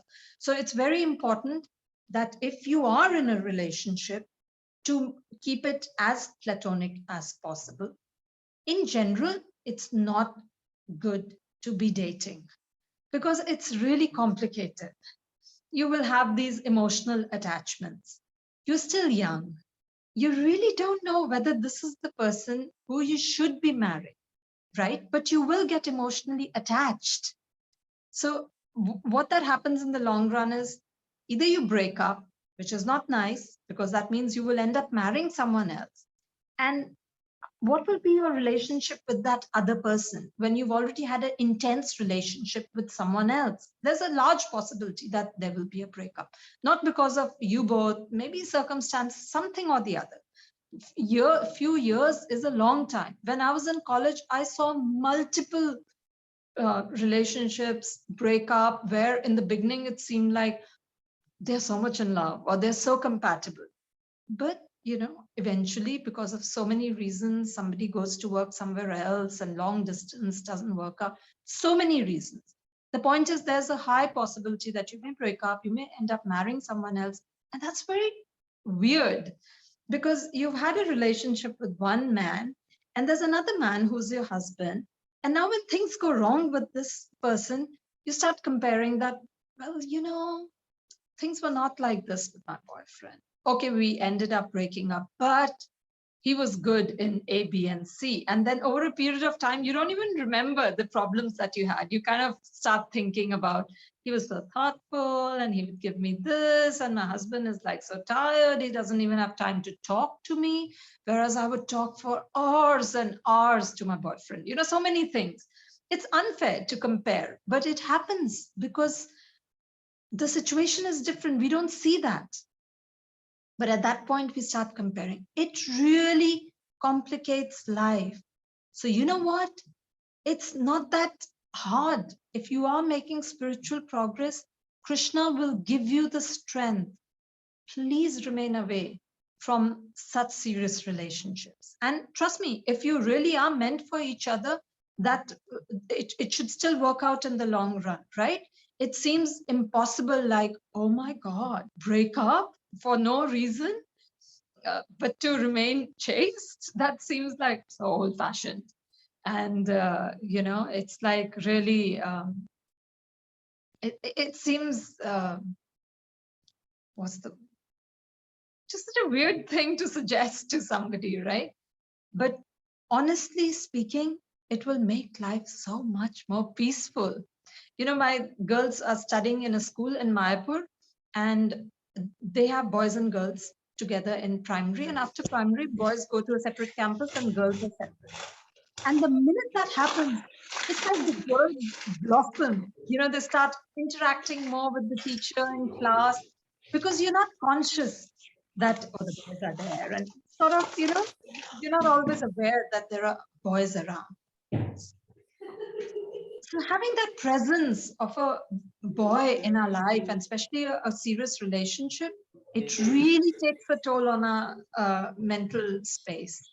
And if you are serious about spiritual life, it can be a problem. So I would not recommend anybody to be in a dating relationship.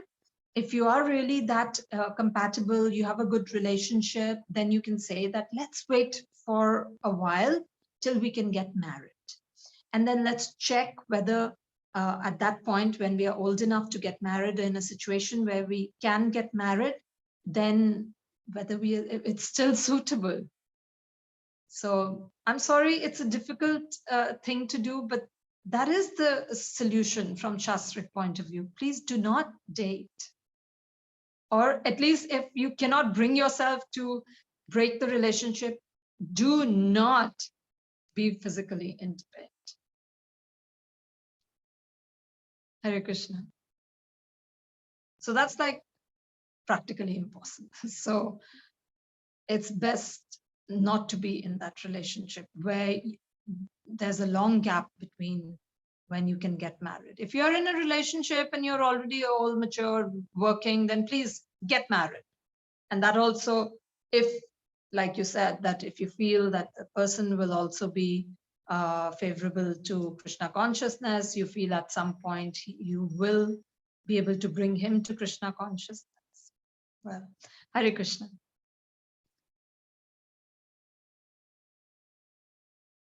I think more about this in next session, about how to choose a life partner. So there's a little more in detail about what to do if you're already in a relationship. You can explore that more. Yeah, Mataji, who should we take up next? Mataji, shall I read the question from the chat? Sure, there are, Hare Krishna, Muskan. There are a lot of raised hands. So why don't we take the raised hands, because Okay, questions sure. in the chat are going to be there for us and we can answer them eventually also. Okay, Mataji. I'll unmute. Hare Krishna Mataji, Dandavat Pranam. Hare Krishna. Mataji, your session was very helpful for me to make my decisions. Like I wanted to ask you, is it good for going for arranged marriages?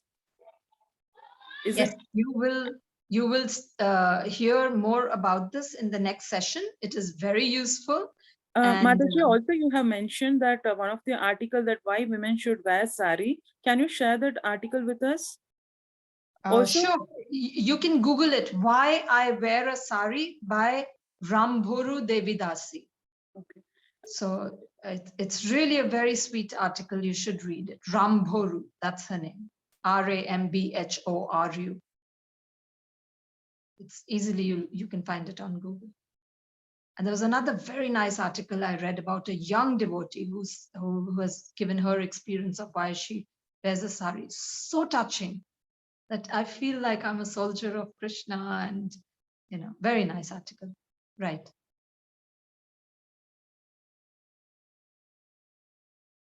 Muskan, you also asked that if you are getting physically intimate, is that illicit sex? Yes, it is. That's a form of illicit sex. Illicit sex is not only, you know, going all the way. Any form of physical intimacy is actually prohibited. And for reasons that we discussed, that it really entangles one. Because if you're talking to someone, that's different. But as soon as, for a woman, if she gets physically involved, that's like a whole other level of attachment.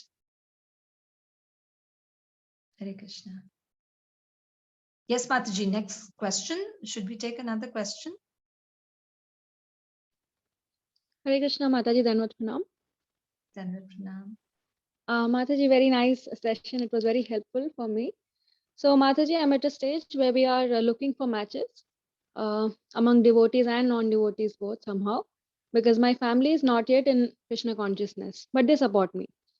So recently we got a match from my center, and this Mataji, I know her since the last 8-9 months, and we got a match from her son. So, but he's not a devotee, Mataji. So I wanted to understand, if it is necessary to marry uh, only a devotee husband, or no, or is it okay that that person is not a devotee but he's helping others to in the spiritual life, like he helps his mom. He has been helping since the last many years, but he's not a devotee yet. So I'm very confused with the decision, whether I should go about it, or I'm a confused state. So could you please help me here with some suggestions? Sure, Mataji. Again, this is going to be discussed in detail. I encourage you to attend the next session, which is about how to choose a marriage partner.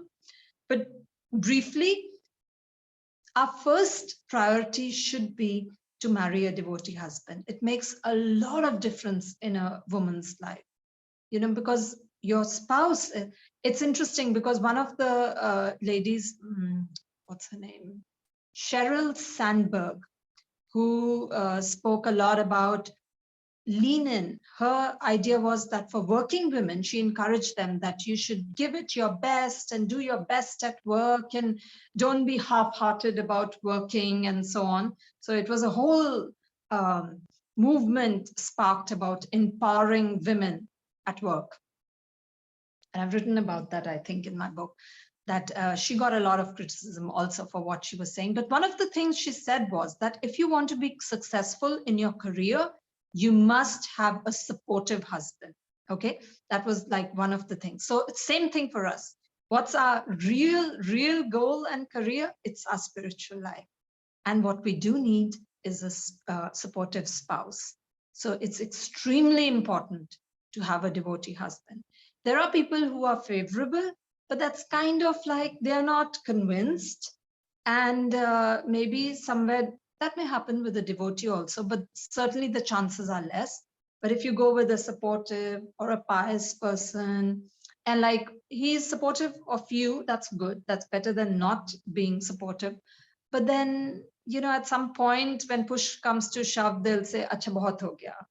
Like, I was just tolerating for so long. Now you better do as we say, like, let's go partying or whatever his interests are. So it's a bit tricky. If you are still young and you still have time, please look for a devotee husband. There will be options, I hope. That's first priority. So this topic will be discussed in detail in the next session. Actually, I think we can look at the chat because we do want to take a few questions from chat and a few from this. Can we? Anamika says, what happens if the law is reversed where women bring money and men take care of the household? Well, that's very interesting. Why don't we look at the Western countries? Because sometimes this has been done. What's happened is that there's a whole movement which is trying to empower men, because they say the men have lost their confidence. The women are just like not giving them respect and not treating them properly. And that's having an effect on the entire society, because a lot of men are turning into criminals. So, sometimes things which may seem small, they have such a huge impact on society that we cannot understand unless we look back and see for many, many decades. So this is something that you may want to look at. Please look what's happening in the Western countries. It's not been very fulfilling for men or women. Why? Because in scriptures, we understand it goes against their inherent nature. Women do love to nurture kids. And here's something that I wanted to show, a very sweet slide, this one, that what is the preparation or training for getting married? I didn't have the time to get into it, but look at that adorable picture. the mother with the child. And I love this so much because that's exactly how my younger daughter is. You know, that's how she looked when she was young. So my point is that there is, again, I don't know, it's so late, but there are things that I've mentioned in the book where women who go to work, and of course that means they don't have that much time with their children, and it eats them up. It makes them feel so guilty, particularly when the kids are going through a rough time. You know, it may be health, in teenage life, there are so many other issues.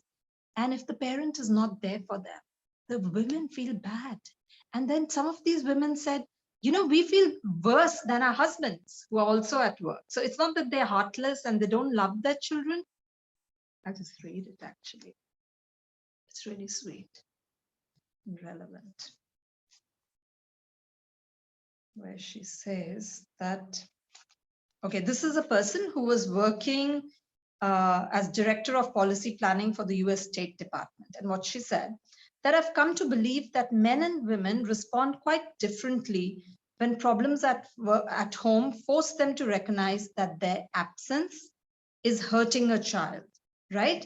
She says that most women will not feel as comfortable as men do about being away from their children. So they're in a similar situation. They're both going to work and they have someone else looking after their children, but the women don't feel comfortable about it. So that's an interesting thing. And these are, you see, these are not women who are in the Indian traditional culture. So nobody's telling them, everybody's telling them, yeah, it's perfectly all right to go to work and so on.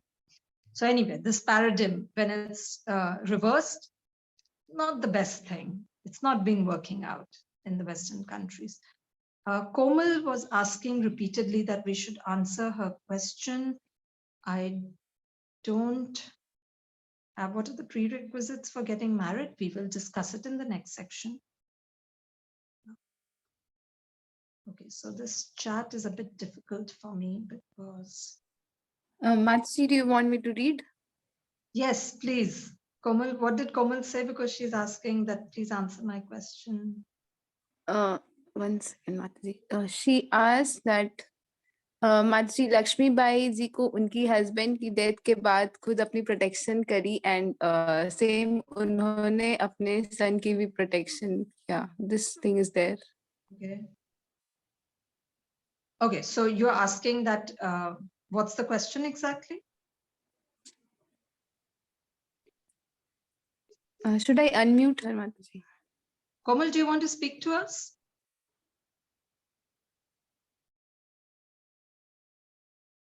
Okay, anyway, what I gather is that it's good that she was bold enough to look after, and should we not commend that? Yes, certainly. There are people, there are women who've been very, you know, who've gone out of their comfort zone. They've looked after their family when things were like this. And in my family, there's a lady who became widow at a very young age. She had 3 daughters, and how she brought them up. That's commendable. Yes. Why should we not commend them? They have done such nice things. So I don't know what the question is. Maybe it's a comment, or is it saying that, see, the thing is that, of course, this is commendable. But what we're doing now is that's all we are concentrating on. That if you have to look for Woman of the Year, you'll never give it to a lady who's sacrificed her whole life in bringing up her children and taking care of her family. It has to be someone who's like CEO or who's worked very hard to, you know, climb the corporate ladder, or some contribution economically to society, visibly economically. So that's the mindset that we are asking you to think about, that's also valuable, what people are doing quietly at home with dignity. So that's also important, and we can change that mindset. So somebody else said that nowadays being at home isn't easy. Family doesn't respect women, but they will. You know, if you respect yourself and if you understand this is valuable for you, then they will. My question is, ki jab lady apni protection kar... Oh, you're saying about protection. Kar sakti hai to uska sirf father, brother. Yeah, oh Komal, this is, like I said, these are exceptional cases. If somebody comes to your house and wants to harm your children, you'll pick up whatever weapon and protect because you are in that desperate situation. But that's a sad thing that women have to, if women have to do that. That's not ideal. So what we want to say is there is a good situation in which women can be peaceful, and that's what we want. So of course there will be emergencies. उसमें तो there's no, उसमें क्या कर सकते हैं, तब तो आपको हथियार उठाने ही पड़ेंगे, उसके लिए कोई मना नहीं कर रहा है.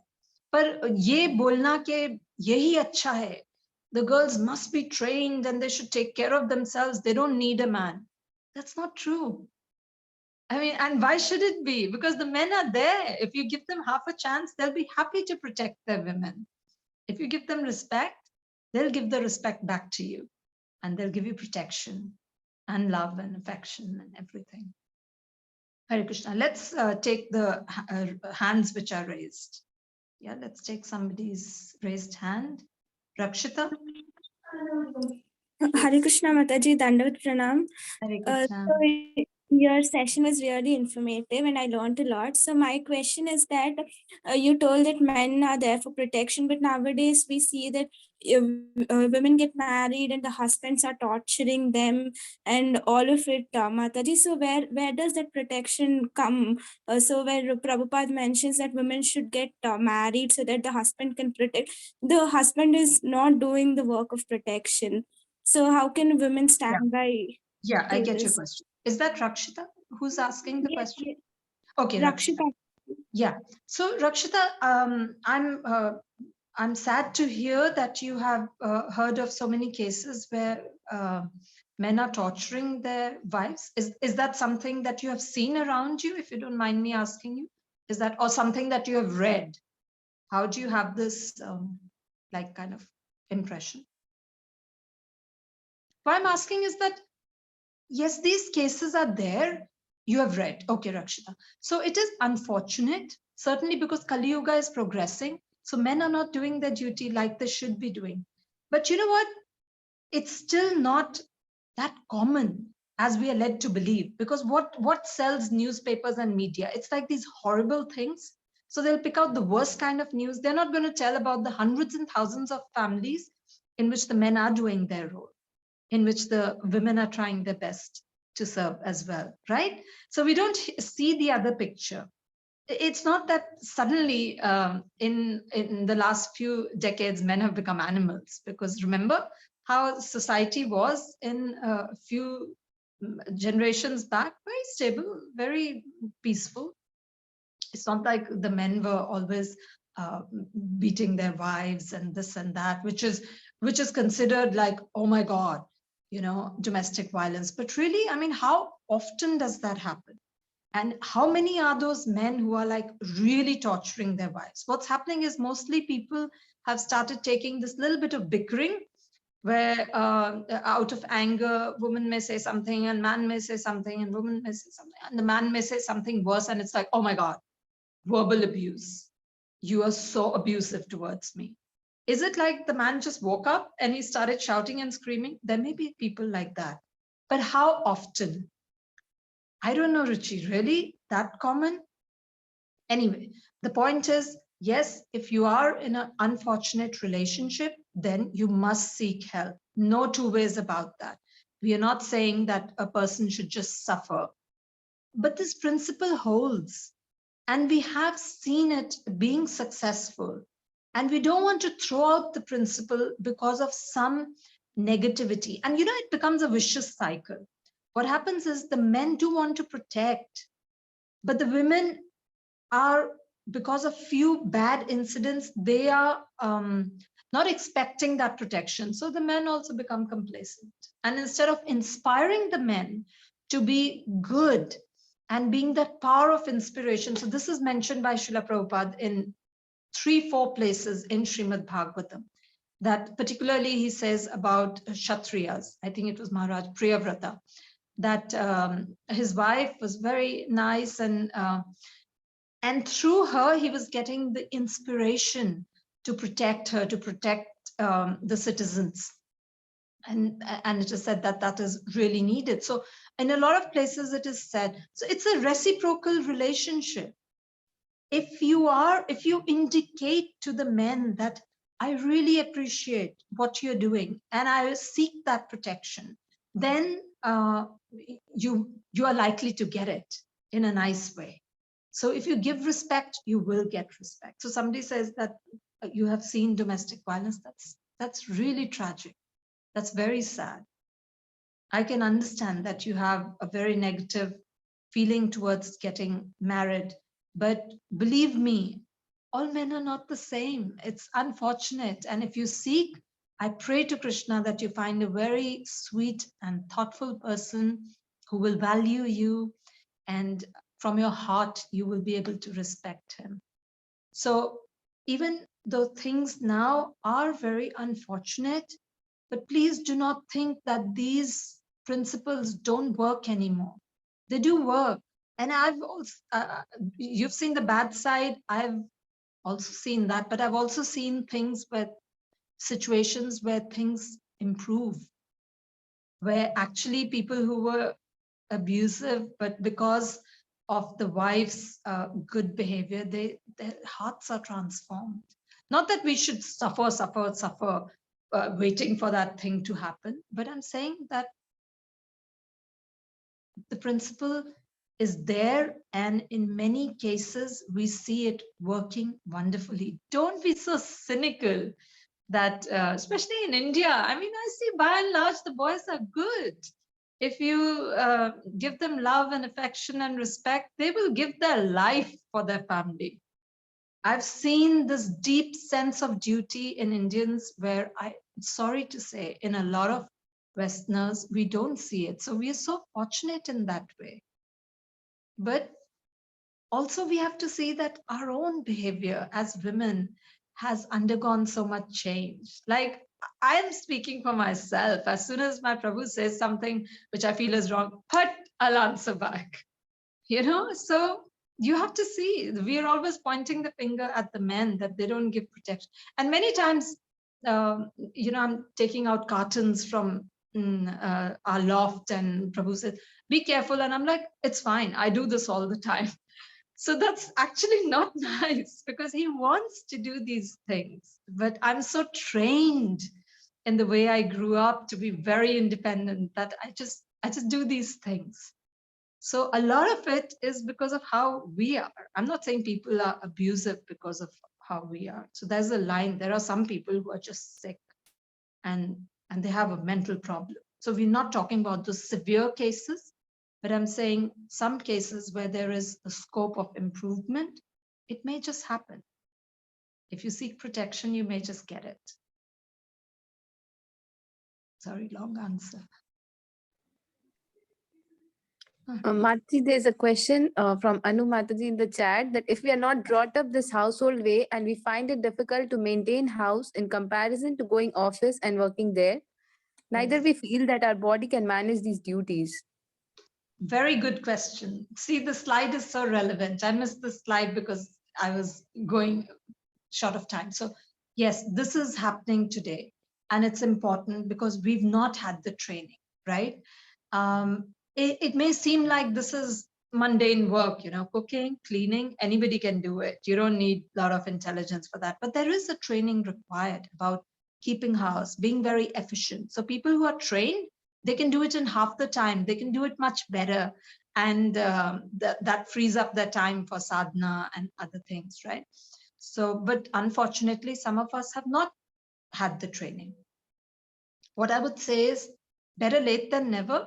I got married and I didn't know how to cook, but I learned from my mother-in-law, and I'm not inherently a good cook. So it took me a long time to be reasonably okay. But over a period of time, we can learn these skills. They're not impossible, especially when we are doing it with a view of serving our family who as devotees and pleasing Krishna. We will get the intelligence and the ability to perform that duty. Did you say particularly about cleaning and so on? We don't have the physical strength. Yes, we can take some help, but we should still not leave everything to the help, because the kind of details that we can take care of when it's our household. Nobody else, no outsider will be able to do it. So you can have somebody, but be sure to supervise them. Don't become dependent on them. There's still deep cleaning that I always do in my house myself, and so many other details that no one else can do. And especially tidying up. Somebody may come and sweep, but what about keeping things properly in their place? And so many details that go into running the house. We haven't had the training, a lot of us. It's unfortunate for those of you who are at that age where you've just finished your studies and you're looking to be married. Please associate with older women, your moms, your aunts, grandmothers. They can teach you so much. So learn how to cook, learn how to keep a house. A few things that I've taught my children right from the beginning is how to remain tidy, putting away their toys, tidying their shelves, so many things.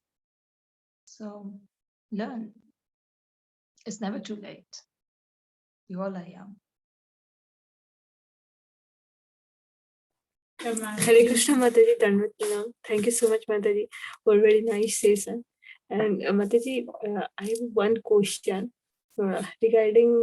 I have come through some Matajis. They have earlier they didn't connect it to Krishna consciousness.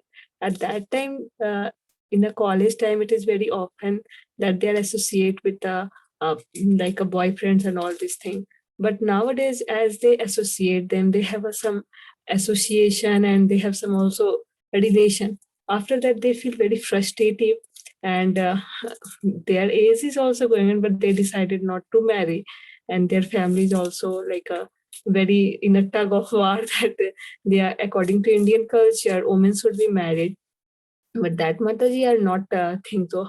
That I am very confused. How can I motivate, or what can I suggest? Totally, I'm confused. Can you please? That's why we discuss these topics. Please tell those Matajis that there are people who, I mean, I know many women like this who are single at an older age and then regret it. So whatever the bad experience they may have had, they shouldn't let it scar them so much that they become completely, cynical and, oh, we don't want to get married. Because many of these ladies, they do that, but at one point they regret it. So please explain to her कि अभी आपको ऐसा लग रहा है कि इसकी कोई जरूरत नहीं है और मैं शादी नहीं करना चाहती, बहुत दुखी है इस the whole relationship business को लेके, पर आगे चल के 10 साल 15 साल के बाद अगर आप पछताओगे, then it will be too late. बहुत समय निकल जाएगा, then it will be too late. तो आप ऐसे समझाओ कि ध्यान से सोचो, एक बार ये समय निकल गया तो निकल गया, उसके बाद बहुत मुश्किल होती है.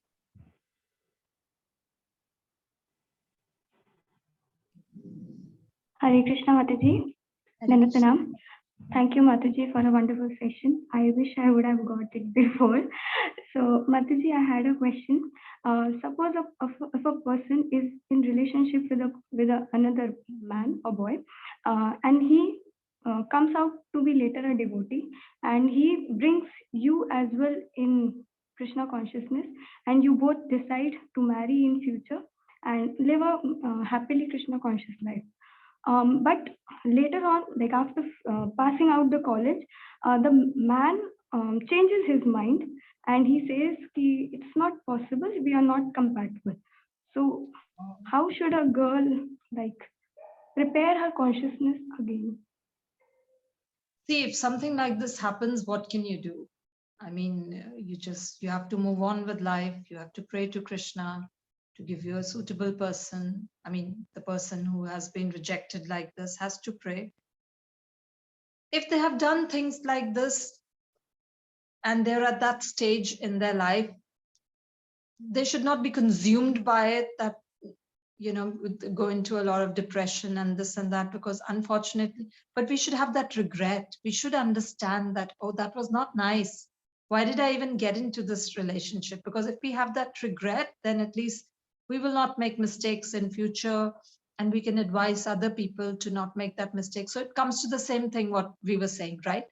that dating doesn't make sense, because no matter what your motives are, at some point you may just end up with a breakup, and that can be very painful. So, but anyway, for that person who's gone through something like this, tell them to go on with their spiritual life and pray to Krishna, be repentant in their heart for their actions.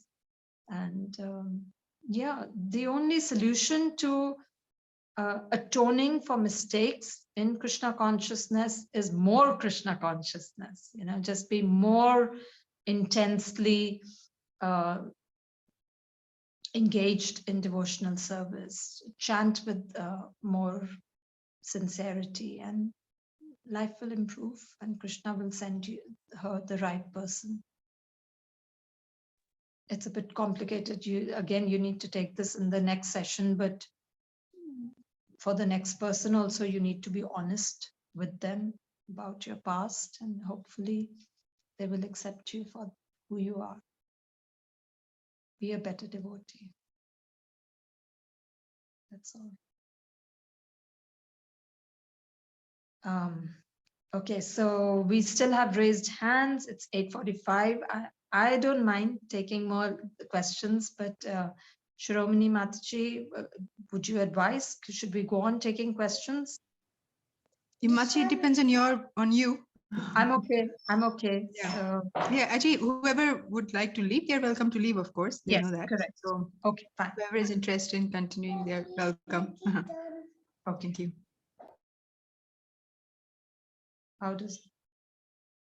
How do people who are single at an older age, at a later age, cope with regret? That's sad. What can they do? Like we said, you just throw yourself into devotional service. Then if you're single, it's too late, then, well, forget about it altogether. Just pray to Krishna and throw yourself completely in devotional service. Srila Prabhupada gave this advice to Yamuna Mataji when she separated from her husband and she was staying in an ashram. He said, now that you don't have a husband, just live very simply. Just don't interact with other men at all. Just have your own ashram setting. She was with another Mataji, and just, engage in devotional life. And then it's such a beautiful example we have. So there are devotees there are devotees here in Mayapur, single elderly women, very wise and dignified. They live in Kunti Bhavan, that there's an ashram for older Matajis. And they go to temple, they're doing their sadhana. They're such a inspiration for other community members because they are engaged in devotional service. So how to cope with regret? Don't regret. Whatever the reason, whatever happened, and just throw yourself into devotional service. Wouldn't that be like a blessing in disguise? Well, it's hard. Yes, it would be a blessing, but it's not that we have to put ourselves in a difficult situation so that we can be Krishna conscious. It's also good to have a peaceful situation and then be Krishna conscious. So we don't want to impose austerities on ourselves unnecessarily. That's all.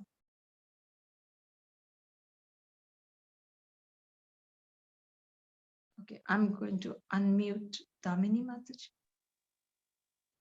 Yeah, Hare Krishna Mataji, Danvat Pranam. Hare Krishna. Mataji, I'm in that age where the girls used to got married or they used to start their new life. But I'm still studying. But half of my family members are not supporting me in my career stage. They were used to say that go for a marriage, go for a new life.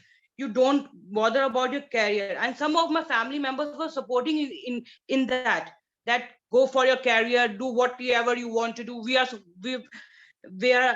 there for you. So at this stage, what should I do for that? Even I go for the half of my family members, or if I go with my half of the family members which are supporting to me? This will always happen. I mean, no matter what we do, some people will support us and some people will oppose us. So you can't make everybody happy. That's what our discussion was about today. That what should we go for, marriage or career? In general, my sincere advice is, women, please get married earlier. Even if you have to pursue a career, There's a time for getting married, having children, fulfill that responsibility. And when children are older, then you can go to work. But doing it the other way around is more complicated. That if you go for your career, then you're 30, sometimes 35, not married, it's difficult. To get married at that stage, then you have children so late, very difficult. There's something called a sandwich generation, where in Western countries, there are people who have children very late, and now their children are toddlers, and their parents are, of course, getting older, and now they have to juggle this, that they have to take care of the children also who are very young, and they have to take care of their elderly parents. So they are like really getting squeezed. This happens. Now, in my case, my in-laws and parents, they required my assistance, and I could give it because my girls are already grown up. At some point, I had to travel, and my Prabhu could stay with them, and I went and I looked up my father when he was very sick, because my children are already old enough, so we could manage it that way. So there's a time for everything. In general, we saw that early marriage is recommended.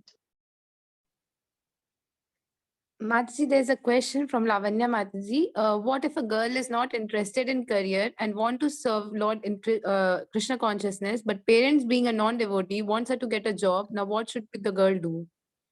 Well, the girl cannot get a job. She can say, what can I do? I went for interviews and they're not selecting me. I'm just joking. You don't have to be duplicitous to your parents. When we are under the protection of our parents, it is important to respect their wishes also. Don't be very fanatical about things. You can try to get a job which is less stressful, or if there's no option, you're trained in such a way that you can only get a very hectic full-time job, then maybe you take up the job, and then you show to your parents that, actually I'm getting so tired, or it's not working out for me. So first, try to respectfully give your reasons to your parents why you don't want to work. If that still doesn't convince them, then please respect their wishes and take up the job for some time. Perhaps then you should get married and try to look for a person who would be supportive of you not working and instead taking care of the house. So that way you can transition into being at home. So that's one option. That hopefully, if you still are not interested in career, then your husband will support you. I know a few ladies for whom this worked out.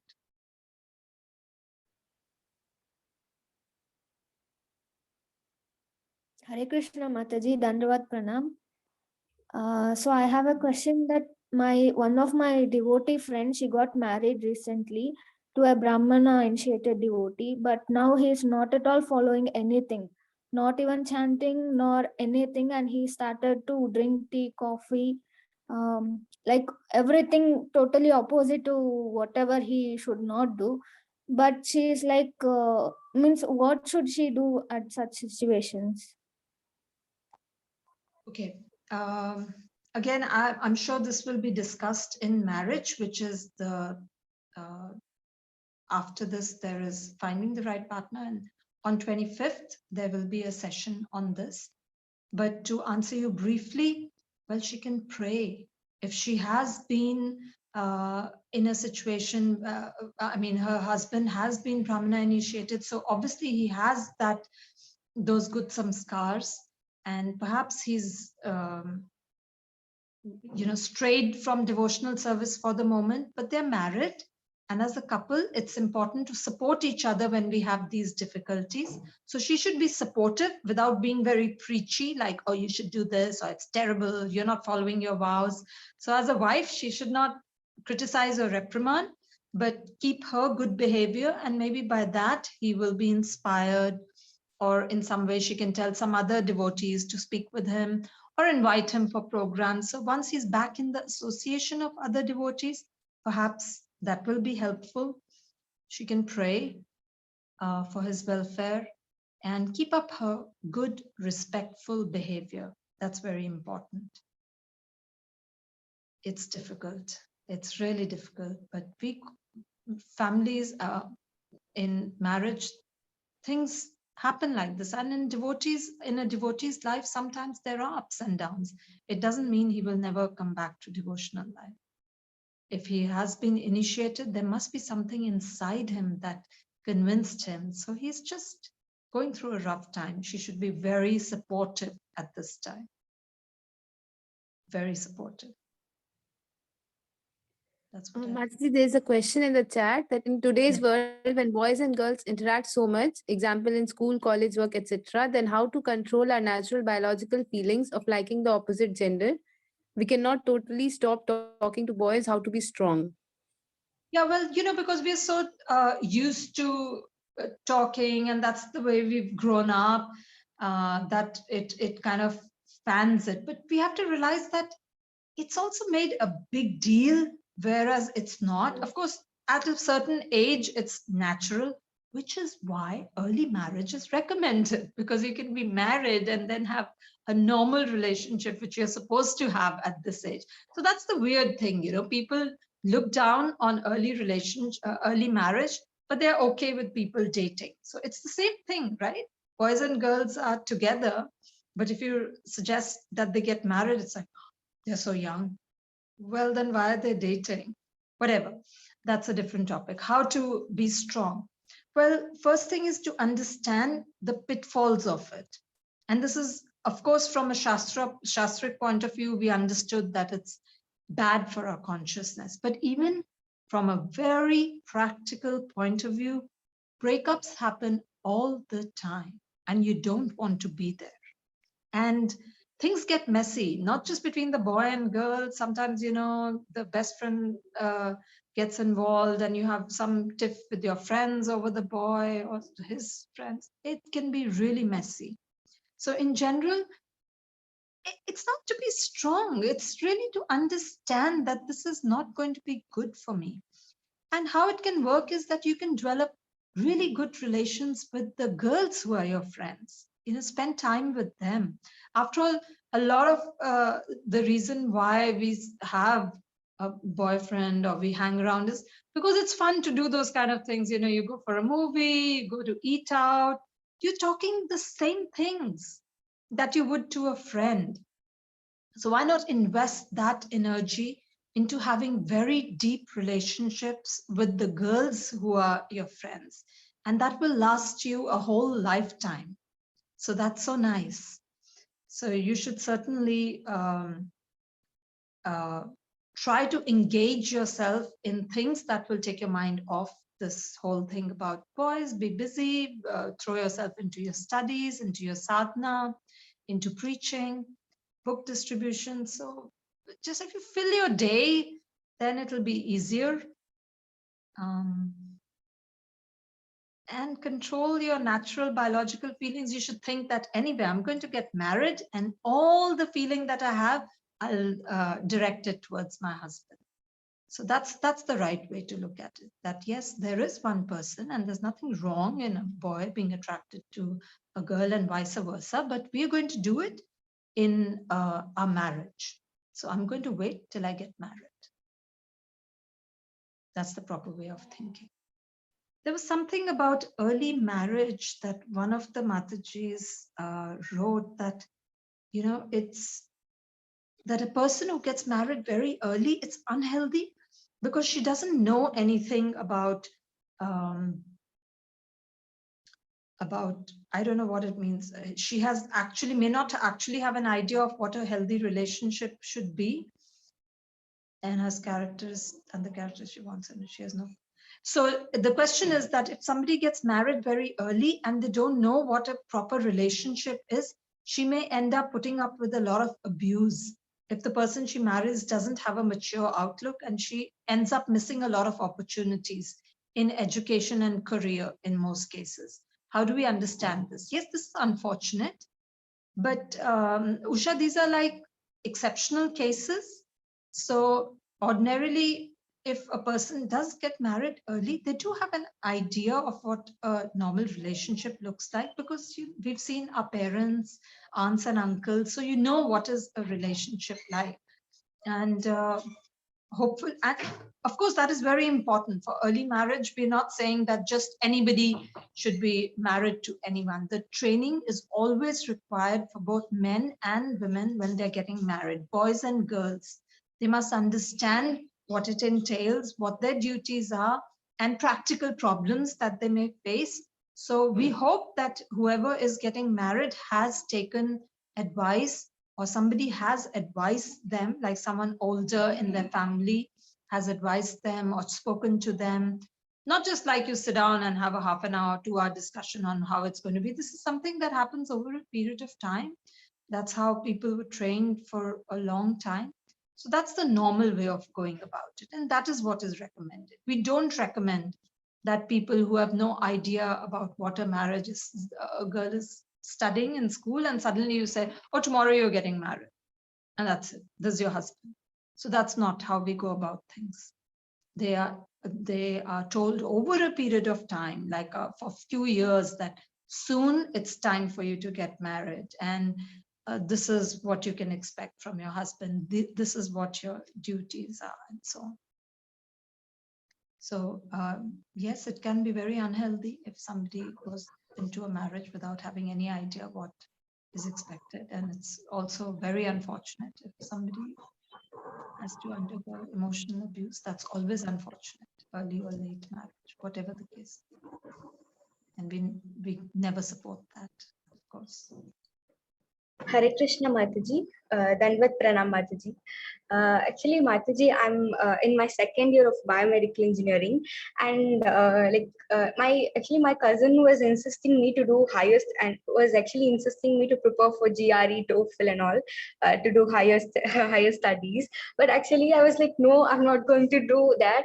I was like after my UG, maybe I'll work for a year or two, and I'm going to get married. And I wanted a full-time Krishna conscious life. I mean, like a full-time, I wanted to serve. But then and actually there was a big argument, and she was like, no, actually it is not that you have to give up everything and go for devotional service. And she was like that.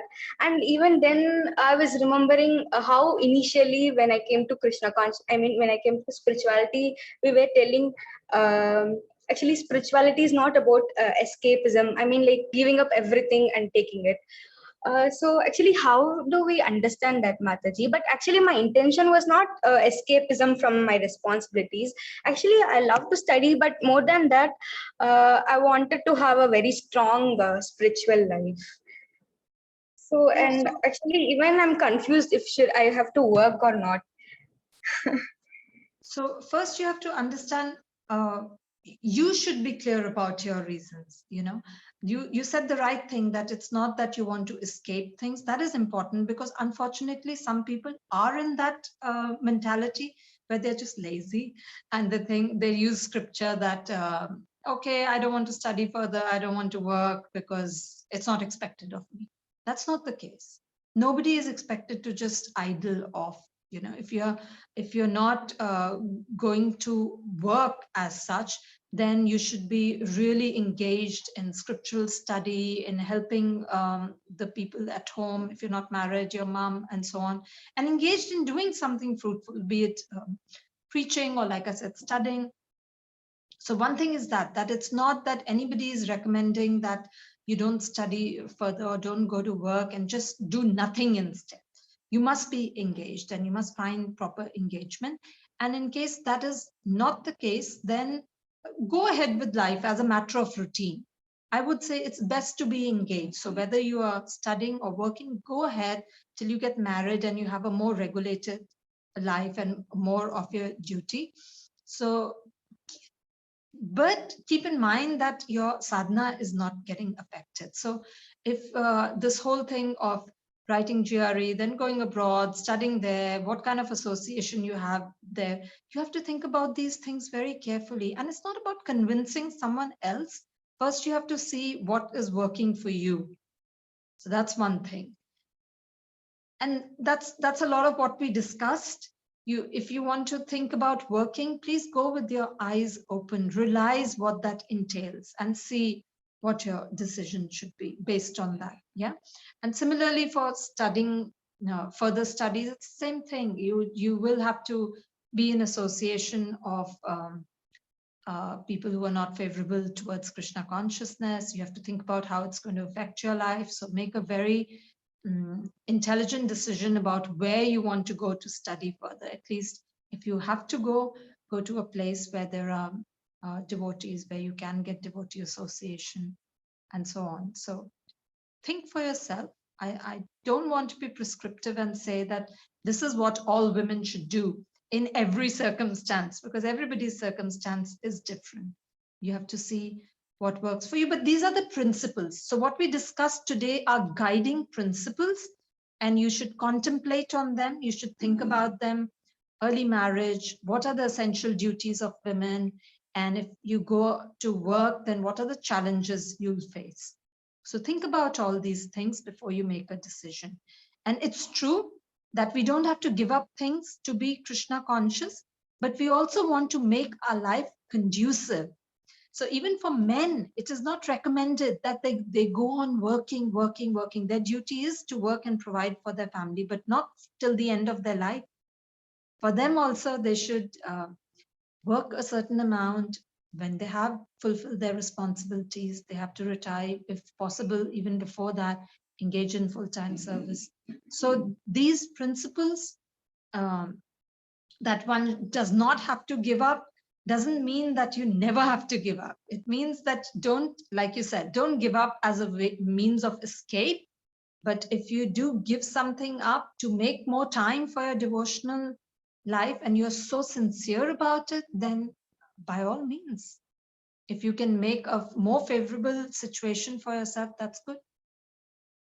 That is good. That's what you have to weigh. What is going to be more favorable for my Krishna consciousness? There are some girls, I'll be honest with you, who didn't study, they're not working, they're at home and they're getting up late. They're not really engaged in devotional service. They're doing some sadhana, but they're not responsible. They're not even externally responsible to their families. So that we do not want. That we will never encourage. That's not what is expected. Mataji, there's a question from Yagya Sehgal Mataji that after marriage, when at times serving family and home takes a whole lot of effort and energy and so much difficult to give energy into chanting, what should be the priority?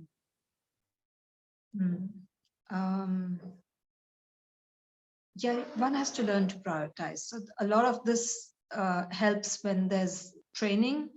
Over a period of time, one should be very efficient with one's housework, that you do have time. Be very regulated in your lifestyle. I find one of the most important things that worked for us was sleep on time, wake up on time, because early morning is the best time for sadhana. And that's the time you can get a lot of chanting, reading, hearing done. Continue to hear when you're doing your household chores. Some of the practical things. It's a challenge, but it's not impossible. So take advice from senior Matajis who know your situation better and can give you solutions suited for your situation. Yeah. Mataji, there's a question from Suryanshi Mataji. If a woman is physically intimated with a boyfriend, but after Krishna consciousness, she is following all the rules, will she be accepted by devotee partner? We hope so. It's a difficult situation. What can I say?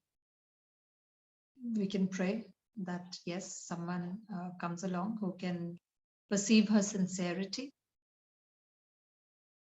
She should be, and that's the point. Nobody is perfect, and especially the kind of world we live in. So it's unrealistic to expect that you'll get the perfect person. And if the men are expecting that, and if the women are expecting that there should be no fault, particularly in life before they came to Krishna consciousness, that's unrealistic. That would be foolish. So if now the person is sincere and practicing sincerely, that is most important. But they should really be sincere. They should not go back to the old ways, as they say. Not that somebody has been doing intoxication and so on, and for some time they come to Krishna consciousness, but then, they lapse back into those bad habits. So if they are, they should be very determined, repentant of their past and determined to go forward. So I hope if that's the case, then that will be clear. Hare Krishna, Mataji, Dandavat Pranam. I'm Nitya. I asked question earlier. Mataji, can you give more details about your book, which you have written by yourself? And also, is there any books of Prabhupada especially meant for women? And would you like to suggest for us to read? Well, from Prabhupada, there are instructions given all over Bhagavatam. And I did this because I was very interested in this topic about the role of women in Vedic society and thinking about how that works in the modern world. So when I was reading Bhagavatam, I was really paying attention to what Prabhupada says about women, and it's full of instructions. So I would really encourage you to read Bhagavatam. In all of Prabhupada's books, there are instructions given for women. I don't think they have been compiled into one book. I hope I can do that someday with your blessings. My book is available on Amazon. It says How I Achieved Real Success. And it has a lot of research which shows that whatever we read in scriptures, it's not outdated, it's not impractical to follow now.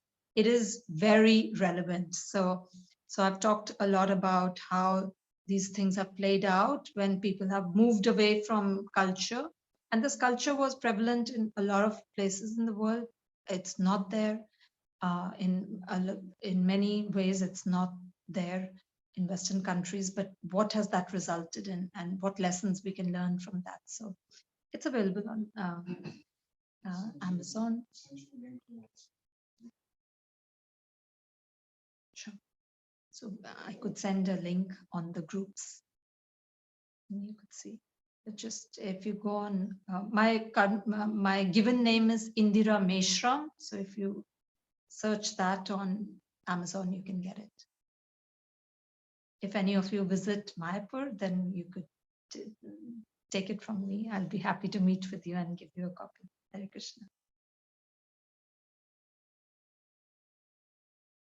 So Mataji, thank you so much for your patient hearing and the very enlivening back and forth questions, very, very interesting issues that we discussed. There's something about, there's a question on homosexuality, which will be discussed in the next sessions. So we hope that you will join us for that. That's on 24th, 25th, and 26th. Hare Krishna. Thank you so much. Yes, so a lot of devotees are commenting about how they will be in Mayapur. I will be happy to meet with you. And I'm just going to post the link in the chat. Hare Krishna. Mataji, is there anything else? Any question that you would like me to address? No, Mataji, I think I've covered quite a bit. Okay. We will go over the chat later and see if we missed any questions. Yes, we could do that. And I've put the link in the chat. So thank you so much, link for the book. That's my service that I want to share. The instructions given by Srila Prabhupada and what I've learned from other devotee Matajis. So thank you so much for your interest. Hare Krishna. One second, there are some devotees asking how to be in touch with you and questions like that. So how can they reach out to you? I can give my number. Yes, WhatsApp is best because we're a small intimate group here and I don't mind giving my number.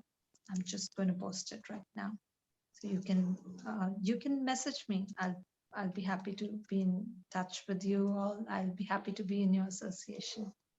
Hare Krishna. Okay, just wait till you can note down the number. Okay. Please forgive me if I'm not able to respond to your messages very quickly because I'm in a little bit of a situation in my personal in my household right now regarding my children, something. My daughter's not been keeping too well. So please forgive me if I don't respond promptly, but I would like to respond eventually.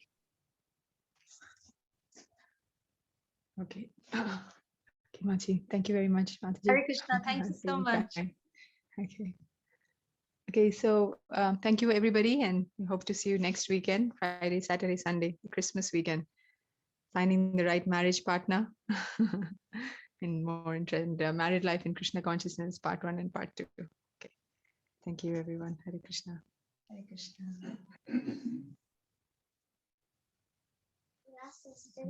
No, so